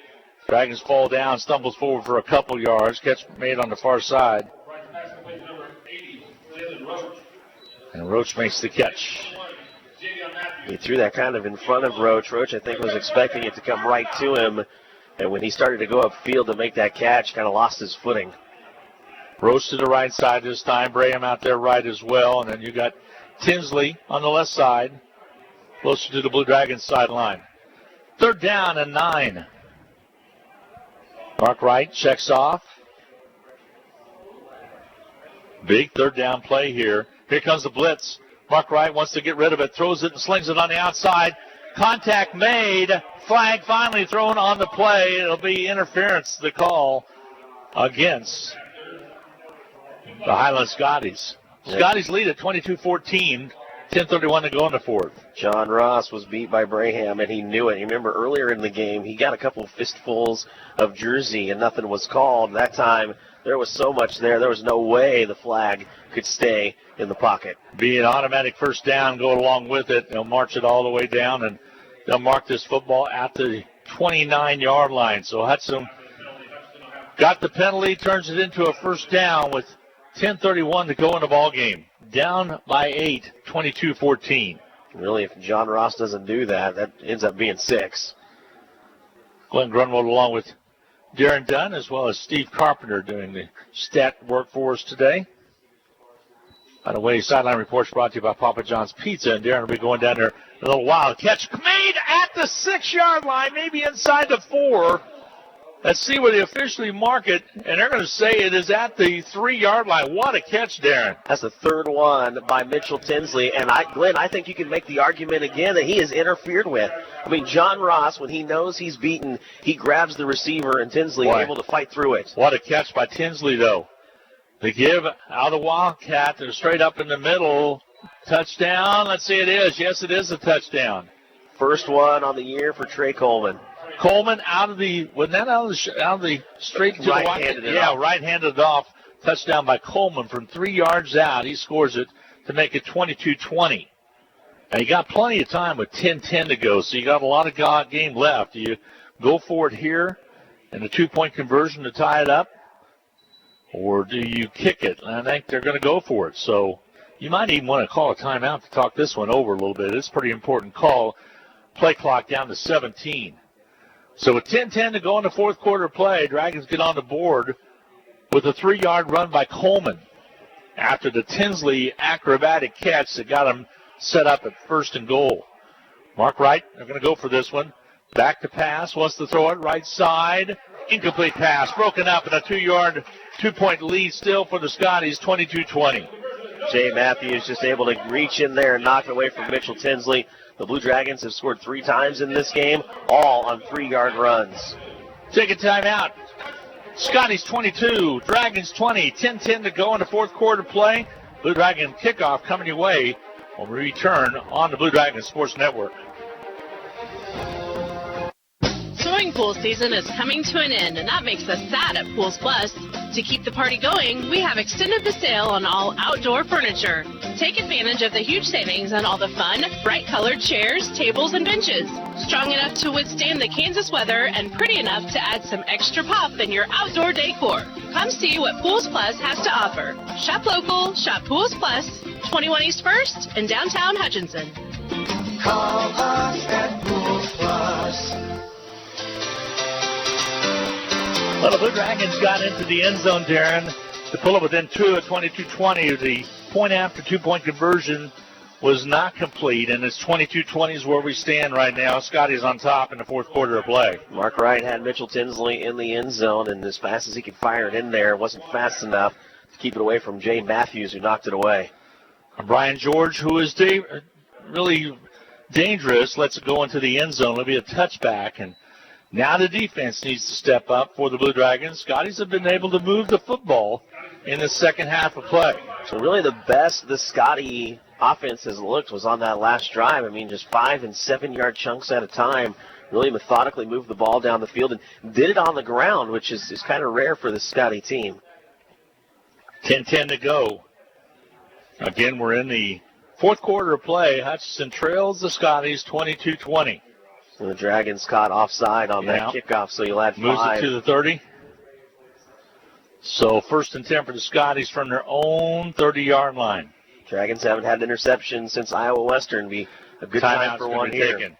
Scotties want to talk things over. We'll see if the Blue Dragons do as well. We'll take a timeout. Did he call the timeout? I'm going to keep it here real quick.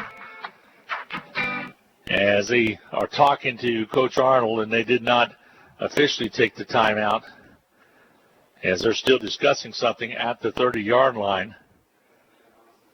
And now they'll come over, and there will be a timeout taken. So we'll take a timeout as well, as Coach Arnold talks things over with his Highland Scotties. 22-20, Hutchinson trails it. 10-10 to go in the ball game. Scotties football with a 1st and 10 on the 30-yard line. We'll be back right after this. HCC Sports on Radio is brought to you by the Sportscaster Club members: Mega Manufacturing, Burton Chiropractic Center, Papa John's Pizza, A&A Builders, Barclay Plumbing Company, Sutton Kaufman Transmission Service, Lowen Corporation, Old Office Shares, Dr. Eric Severud with Alliance Orthopedic and Sports Medicine, Todd and Cindy Miller of Homestead Senior Care, Man Wyatt and Rice Injury Lawyers, MAYB, Mid-America Youth Basketball, Portfolio Recovery Associates, Dr. Robert F. of the Hutchinson Clinic, and the Green Vision Group of Hutchinson. Well, finally, I think a timeout was charged to Highland. Thanks to they have 2 remaining. Dragons have 3 remaining. Scotties on top 22-20 with 10:10 to go now in the fourth quarter. Across the middle, catch made right at the, they say incomplete pass. Thought he had the catch made, Darren, from my angle, but incomplete pass? He did, but Jacorian Bennett was able to come in and knock it free. So incomplete pass sets up a 2nd down and 10 for the Highland Scotties. Ball on their own 30-yard line. So they'll split wideouts to the right side, on the near side as well. Cambridge still with his favorite running back there, Franklin, who's played a lot today. The turn, the throw on the outside, catch is made at the 35-yard line, short of the first down. Ball stops the clock with 10 minutes to go. Ball right at the 36. Chuagbana just giving up a little bit too much room that time on DJ Edwards. Edwards able to turn around on the hook route, and Agbana was nowhere to be seen, about 5 yards away from the ball. 3rd down and 4 to go now for the Highland Scotties. 9:55, clock moving along right now in the fourth quarter of play. Dragons need a big play right here. Chambridge. Back to play, throws to the right side. Catch, interception made by the Blue Dragons at the 40-yard line. Hutchinson stepped up and got the pick when they needed it. And coming up with it with Ronald Williams with another pick. Jumped right in front of the route. Now we got a flag back, though, at the 20. Roughing the passer is going to be the call. So wave off the pick by Williams. So that'll wave off the pick and mark it forward. Highland will still have the ball and an automatic first down.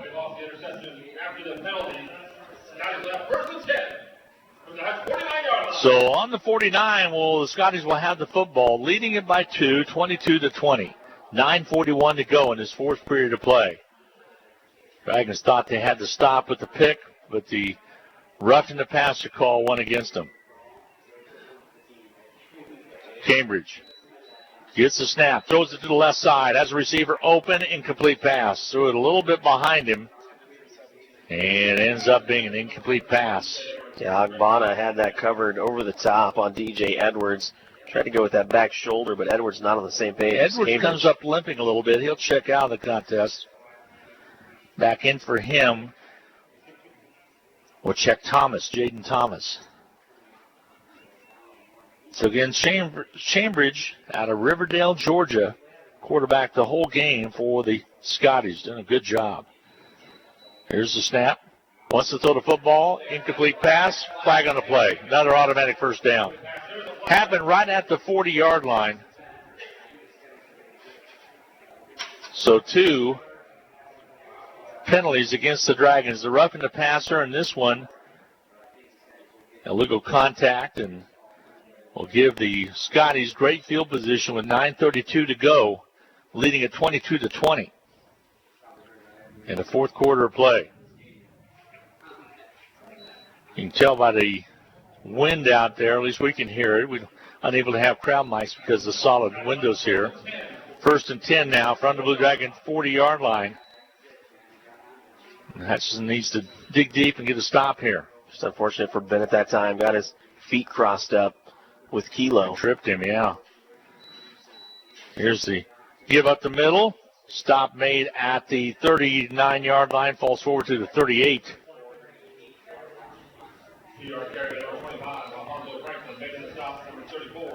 Franklin's come up, and Anthony Green with the stop. Picks up a couple, 2nd down and 8. Clock moving, and right now, the Highlands moving the football as well. Highland ranked number 20. We knew they were a dangerous team, 3-2 on the season. Had a surprise loss to Fort Scott to open the season. Cambridge goes across, catch made, stop made at the 30. Close to the first down. I think he's got it with his second effort. Thomas makes the catch. That'll move the chains. 8th reception of the year for Thomas, and the thing he does so well at the end of that play is he really covers it up. Ends up with 3 Dragons closing in on him. He knows they're going to try to come in and strip it, and he gets both arms over the ball.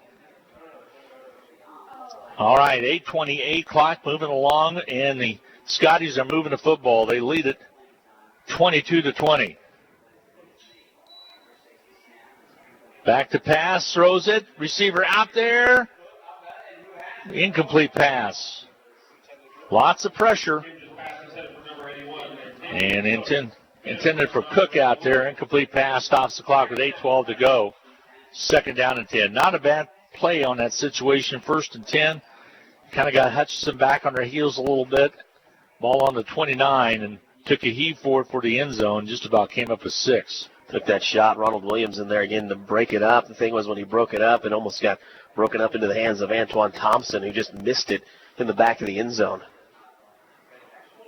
So 2nd down and 10 now for the Scotties. They give it on a run. Forrest takes it up front, dropped at the 25, picked up a few yards. Franklin picks up 5, 3rd down and 5. Now injury on the field. Hutchinson has a player down, and they're going to call the timeout as well. We'll get a break in. We'll be back with more as Hutchinson with 7:57 to go in the contest. Playing defense. Scotty's on the roll, leading at 22-20. We'll be back for the 3rd down call coming your way right after this on the Blue Dragon Sports Network.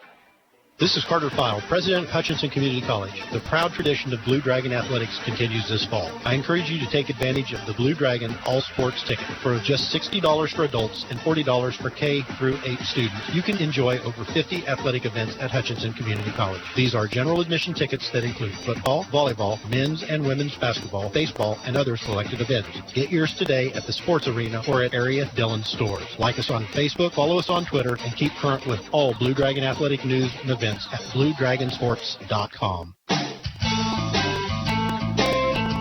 Glenn Grunwald, Darren Dunn, 7:57 to go in the contest. Scotty's on the drive, and they lead at 22-20. So Hudson's got to come up with something defensively. With 3rd down, and we'll say 6, ball on the 25 of Hutchinson. Cambridge slaps his hands it off, the run again.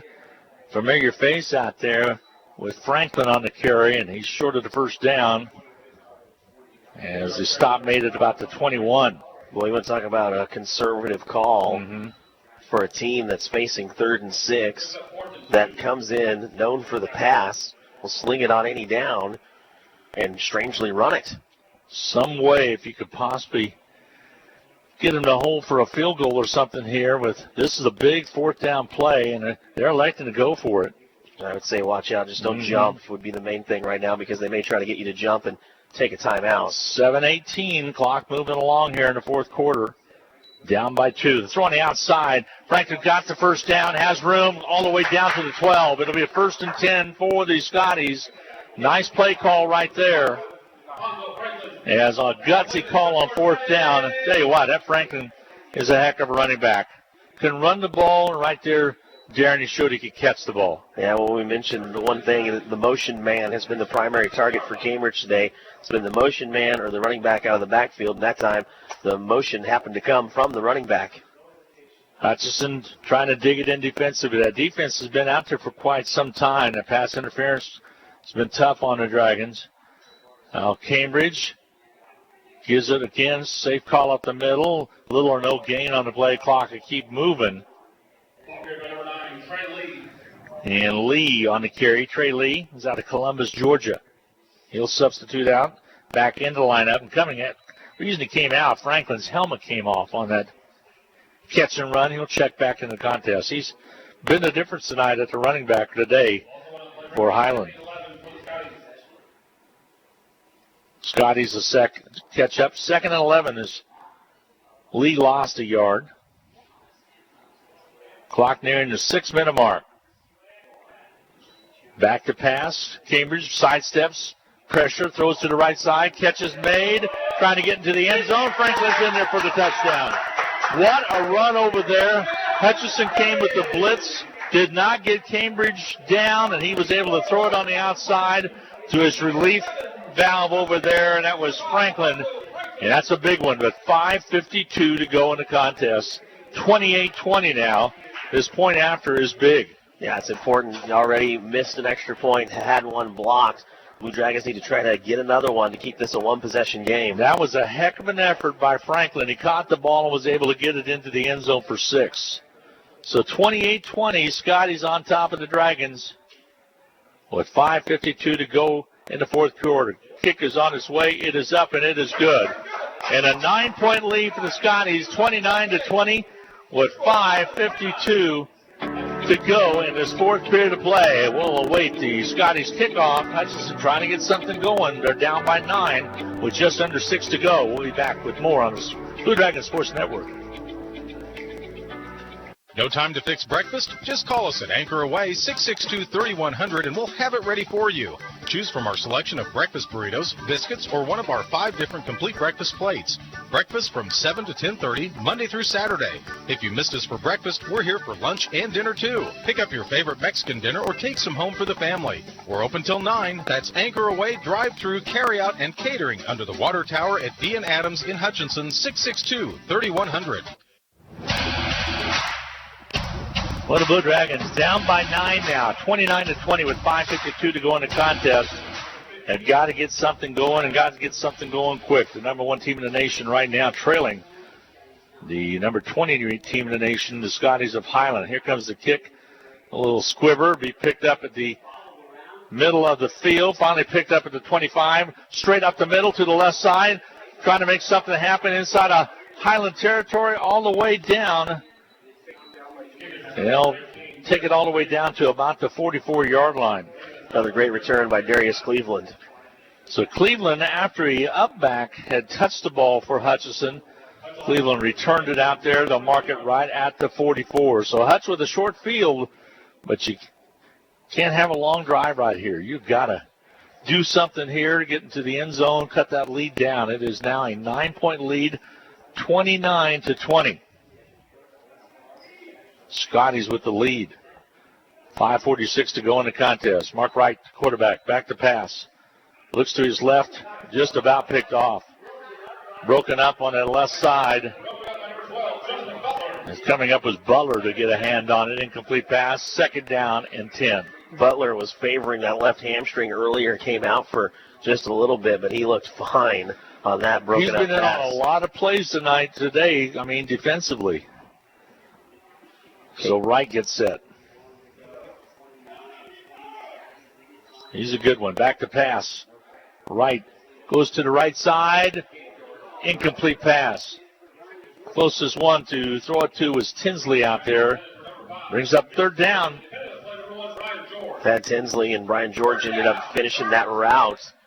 And it's a good thing that ball was thrown out of bounds. Otherwise, George had a good shot at it. 3rd and 10 for Hutchinson on the Scotties 44-yard line.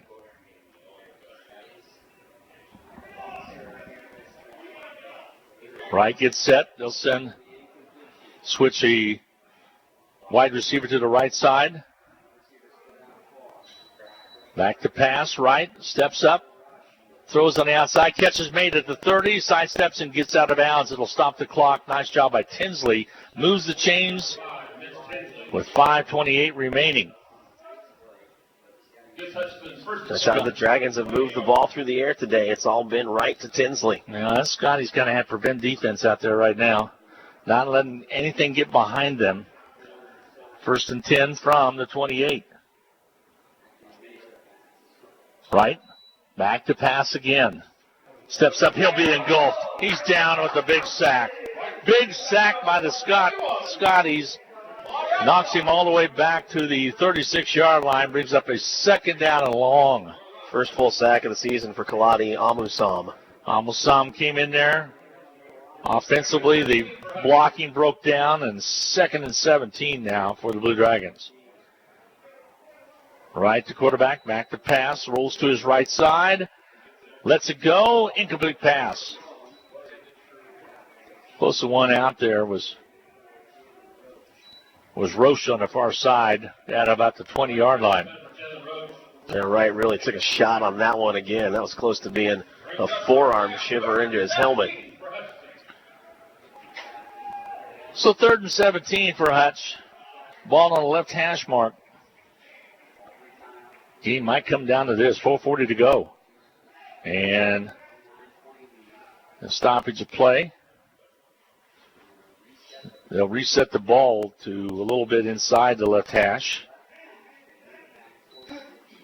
Now they're going to reset the game clock, and we're set to go.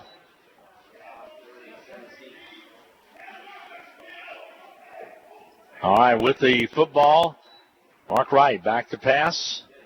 Goes down low, and ball knocked away. Had a receiver, Tinsley, open at the 5, but a good defensive play and just about a pick. That would have probably came close to ending this ball game. 4:33 to go, still some time. 4th and 17. So Wright has his favorite receiver, Tinsley, and Tinsley makes a move to the outside, to the boundary of the field, and right threw the ball back toward the interior of the field. So not quite on the same page for those two guys on that particular route. 4th down here, 4:33 to go. Hutchinson might have, and I say might have, an opportunity to get the ball back, but low snap to Wright, steps up, has some room, but finally throws it. Catch is made at the 10 for the first down. Still on his feet, trying to take it down to the 5, down to the 4, and all the way down close to the end zone, but no call, and they'll mark it at the 1. So Hutch with an opportunity with 4:19 to go. Braham made the big catch, and then he bowled his way all the way down to the 1. Hutchinson will go with a quick snap here. Wright will try to angle it in for the touchdown. I think he might have got it. No signal yet. There it is. Touchdown, Mark Wright, with 4:12 to go to pull the Blue Dragons within 3 of the Scotties at 29-26. So Hutchinson now with an opportunity. There may be an onside kick. We will see. Scotty's injured player down out there. I believe it's going to be Butler. Yeah, and he's the one guy that this Scotty defense cannot do without. So on a 4th down and 17, Mark Wright got it to Braham, and Braham took it all the way down to the 1, and then Mark Wright took it in from 1 yard out. Boy, Wright got sandwiched as he released that ball on that play, and then Braham had to go up so high to pull that ball down. A lot of things had to be perfect for that play to get pulled off. Here's the hold. The kick is on its way. It is up, and it is good. And with 4:12 to go in the contest, Scotty's 29, Blue Dragons 27. We'll await the Blue Dragon kickoff coming your way right after this quick timeout. 4:12 to go, 29-27. This is the Blue Dragons Sports Network. Dragons trail the Scotties by 2. Big texters, heavy data users, helicopter moms, Nextech Wireless has you covered. And right now, we have the perfect deal going on. Here it is. For a limited time, 4 lines of unlimited data cost $120. Plus, you get 2 free iPhone 11s or Galaxy S10es when you activate any 2 devices. So get on down to Nextech Wireless and check it out. Get your free smartphones and unlimited data today at Nextech Wireless. We'll keep you connected. Certain restrictions apply. See store for details. Well, 4:12 to go in the contest. Scotty's on top, 29-27. Look for maybe an onside kick. Well, when you look at this, Darren, as he's headed down to the field, that 95-yard kickoff return to start the ball game, the big difference in this contest right now. So Garcia will get set, see if they kick it away or they go for the onside. They'll go for the onside. It's going to be out of bounds on that far side, and there's a flag on the play, so I believe there's an offsides that will take place. So we'll sort things out and see what the Scotties will have the football.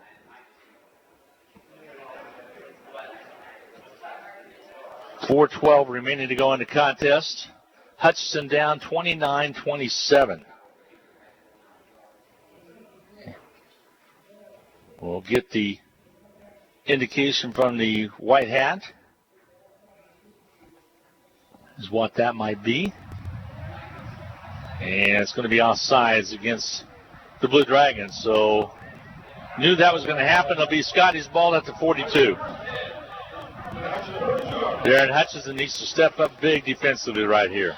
Yeah, kind of surprised they take that shot on the onside kick. You think maybe they'll play a little bit of defense, but thought, hey, why not? Let's try to get it back here with 4 minutes. 4:12 to go. Scotty's with the football, leading it by 2. Turn to give up the middle. It's Franklin. It's going to be sacked got stopped at the line of scrimmage. Maybe got a yard out of the play. Let's see where they mark it. 4:06 to go. And I'm not sure if the Blue Dragon called a timeout or not. I believe they did. We're going to timeout in as well. So, again, with 4:06 to go, Hutchinson defensively trying to stop them. Scotties lead at 29-27. Scotties have a second down and 10 coming when we return right after this. We all like to save money when and where we can, right? You can do that every day at Salt City Pawn and Jewelry. Hi, this is owner Paul Phillips inviting you to stop in and say hi to our friendly staff. And while you're here, check out over 3,000 square feet of great merchandise priced at outstanding values. We don't have to offer huge sale prices for one day only when we do that on a daily basis. Save big over retail prices on firearms, electronics, guitars and amps, name brand tools, video games, jewelry, and more. See us at 916 East 4th and Hutch, just east of 4th and Severance. We're proud to be alumni and supporters of all Blue Dragon athletics. 4:06 to go. 29-27. Scotties by 2 points and have the ball on the Dragon 42-yard line, facing a second down and 10. Cambridge in the shotgun.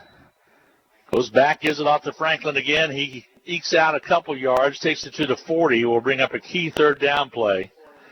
And it'll be another Dragon turn timeout. We're going to keep it here as I'll bring in Darren Dunn, who's on the sideline, courtesy of Papa John's Pizza, 501 East 17th. And Darren, I got to talk things over. That will be the last time out.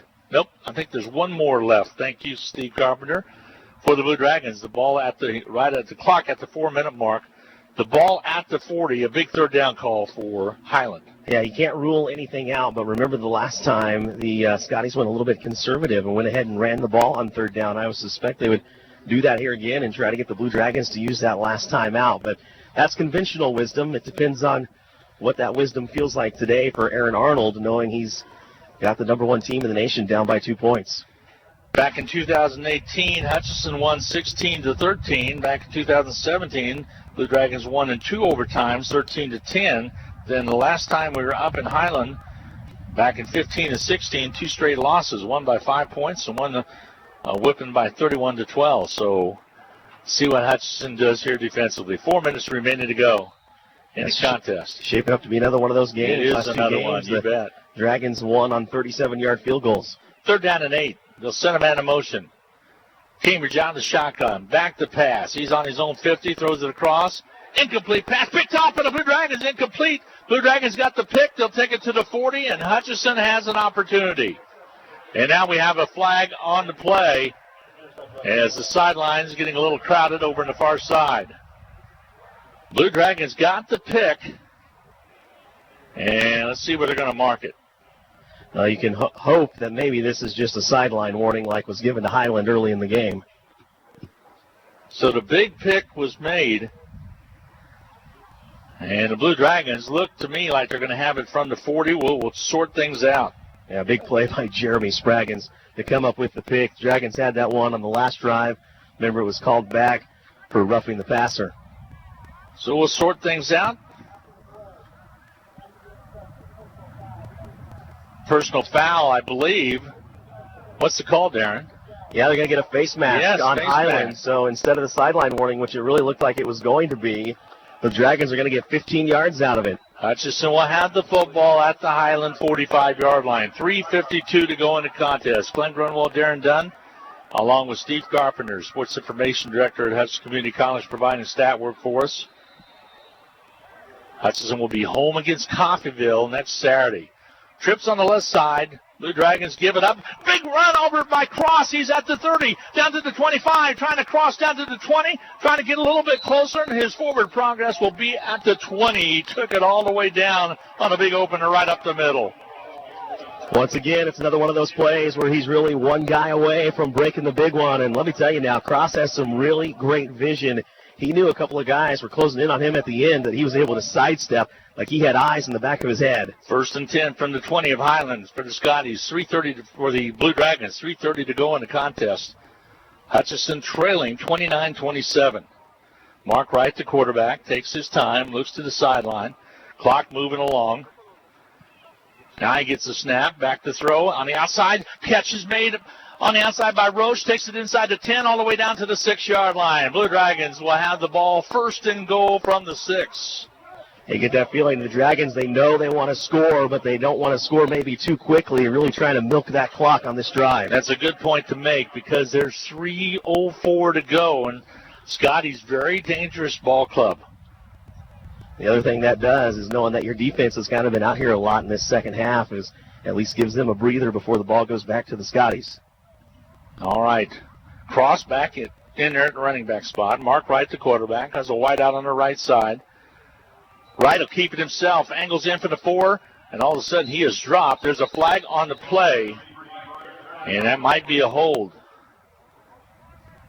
It's going to be right down at the 4-yard line, or they'll come in and chat a little bit about it. Clock stop at the 2:39 mark. Side judge saw something, Darren. Yeah, it's kind of in that area of holding. Mark Wright trying to slice it in from the left side, and Hutchinson backing up a little bit. Maybe more than we thought. I thought I heard the words personal foul. Yeah. It will be chop block more than likely. Yep. So the chop block will back it up. Hutchinson had it first and goal. It'll mark it back here. It'll still be a first and goal situation, but from a long ways out, they'll mark it at the 20. So Hutchinson, first and goal from the 20-yard line. What that also does, maybe takes you a little bit out of field goal range. Here's Mark Wright. Turn to give. Evans on the carry across the 15 down to about the 14-yard line. Forward progress, I believe, is going to be right at the 15. And speaking of your kicker, since the last drive that Highland had the ball, Sebastian Garcia has been over here warming up in the net. Timeouts on the field. We'll take one as well. Your score: 29 for Scotties. Blue Dragons with 27. Hutchinson with the ball, though, on the Scotty 20-yard line with 2:17 to go. We'll be back with more right here on the Blue Dragons Sports Network. Hi, Brian Bobo, General Manager at Midwest Superstores. We know when looking for a pre-owned vehicle, finding the exact vehicle can be tough. So we want to make it easy. We have over 500 pre-owned vehicles available in our huge inventory. How do we do it, you ask? Well, we have available in inventory from all of our other locations. And unlike the big chain stores, we do not charge to bring one in. So if we don't have it, we'll find it or we'll get it. So come see us today at 1100 East 30th or online at MidwestSuperstore.com. 29-27, Scotty's on top of the Blue Dragons. 2:17 to go in the fourth quarter play. Hutchinson with the ball, first and goal from the Scotty 20-yard line.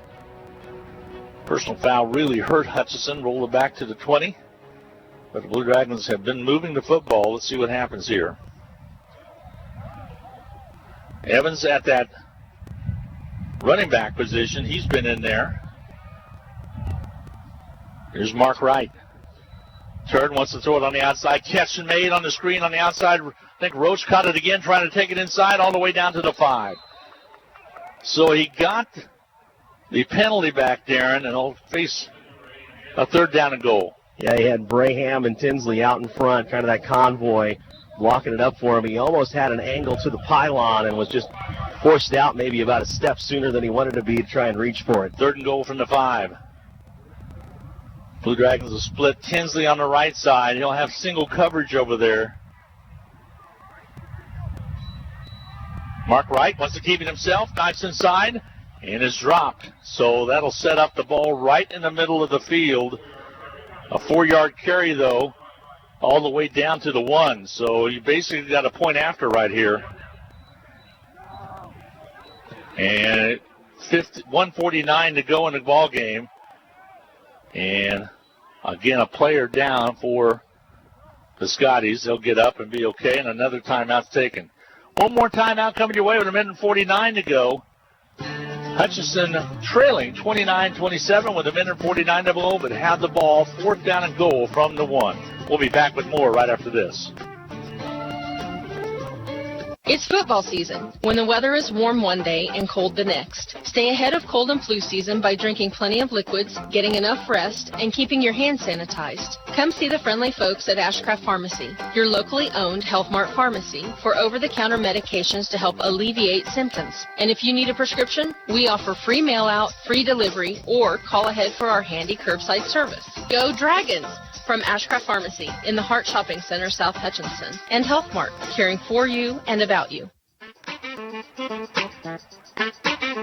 Welcome back to Highland, Kansas. 29-27, Highland on top of the Blue Dragons with 1:49 to go. The Blue Dragons have a 4th down and 1, and Sebastian Garcia will be called on to kick an 18-yard field goal. Arrington will have it on the hold. Blue Dragons trying to take the lead with this one right here. That snap kicks up on its way. No good. It's blocked by the Scotties. And it will be Scotties football. They're going to even try to return it. It was a low kick. It was a bad snap. And with 1:40 to go, there's a flag on the field. With 1:40 to go, it will be Scotties football.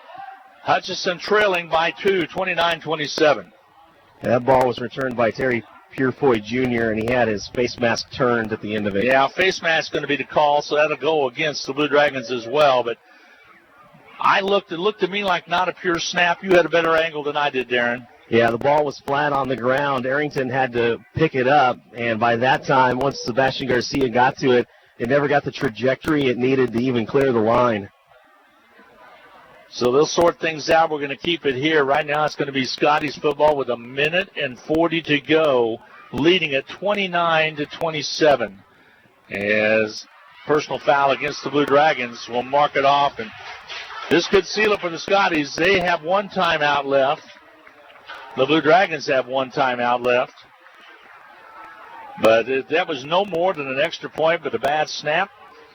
And it shows you how important that segment of the game is.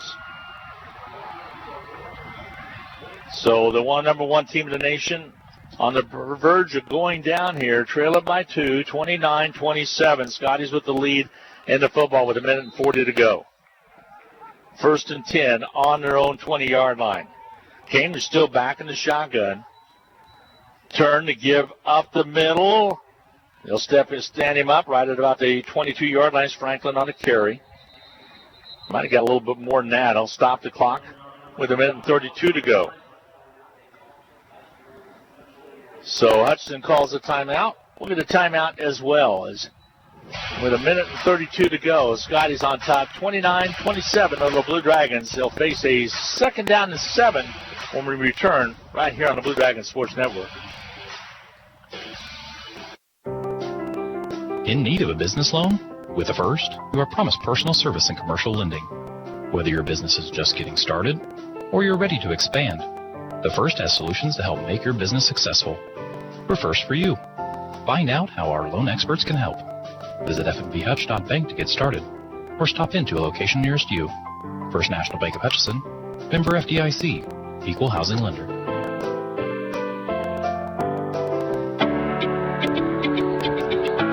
The Blue Dragons need something good to happen here. 1:32 to go. 2nd down and 7.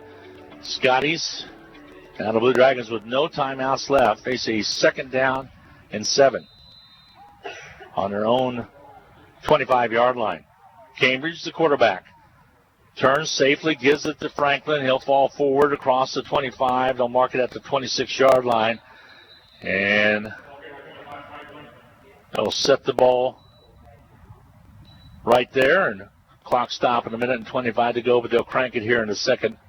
29-27, Scotties up by 2.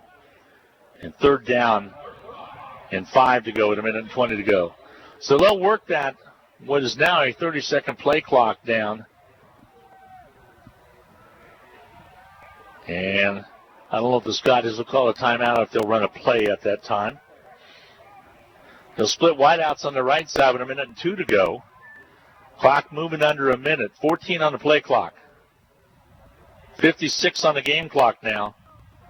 Now it's down to 8. 3rd down and 5. Scotties snapped the ball right at the 1, and Ball's taken forward, and Surge might have got the first down. It's pretty doggone close to the 30-yard line. It's going to be short by about a yard. So 4th down with 34 seconds to go, and that should be it. There's 40 on the game clock, and that's going to be the ball game. Scotties came in here, got that big return for the touchdown from 95 yards, and come away and take down number 1 Blue Dragons 29-27.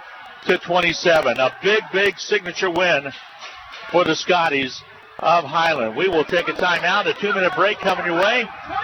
We'll be back with more right here on the Blue Dragon Sports Network. HCC Sports on Radio is brought to you by the Sportscaster Club members: Mega Manufacturing, Sporting Chiropractic Center, Papa John's Pizza, A&A Builders, Barclay Plumbing Company, Sutton Kaufman Transmission Service, Lowen Corporation, Old Office Shares, Dr. Eric Severud with Alliance Orthopedic and Sports Medicine, Todd and Cindy Miller of Homestead Senior Care, Van Wyatt and Rice Injury Lawyers,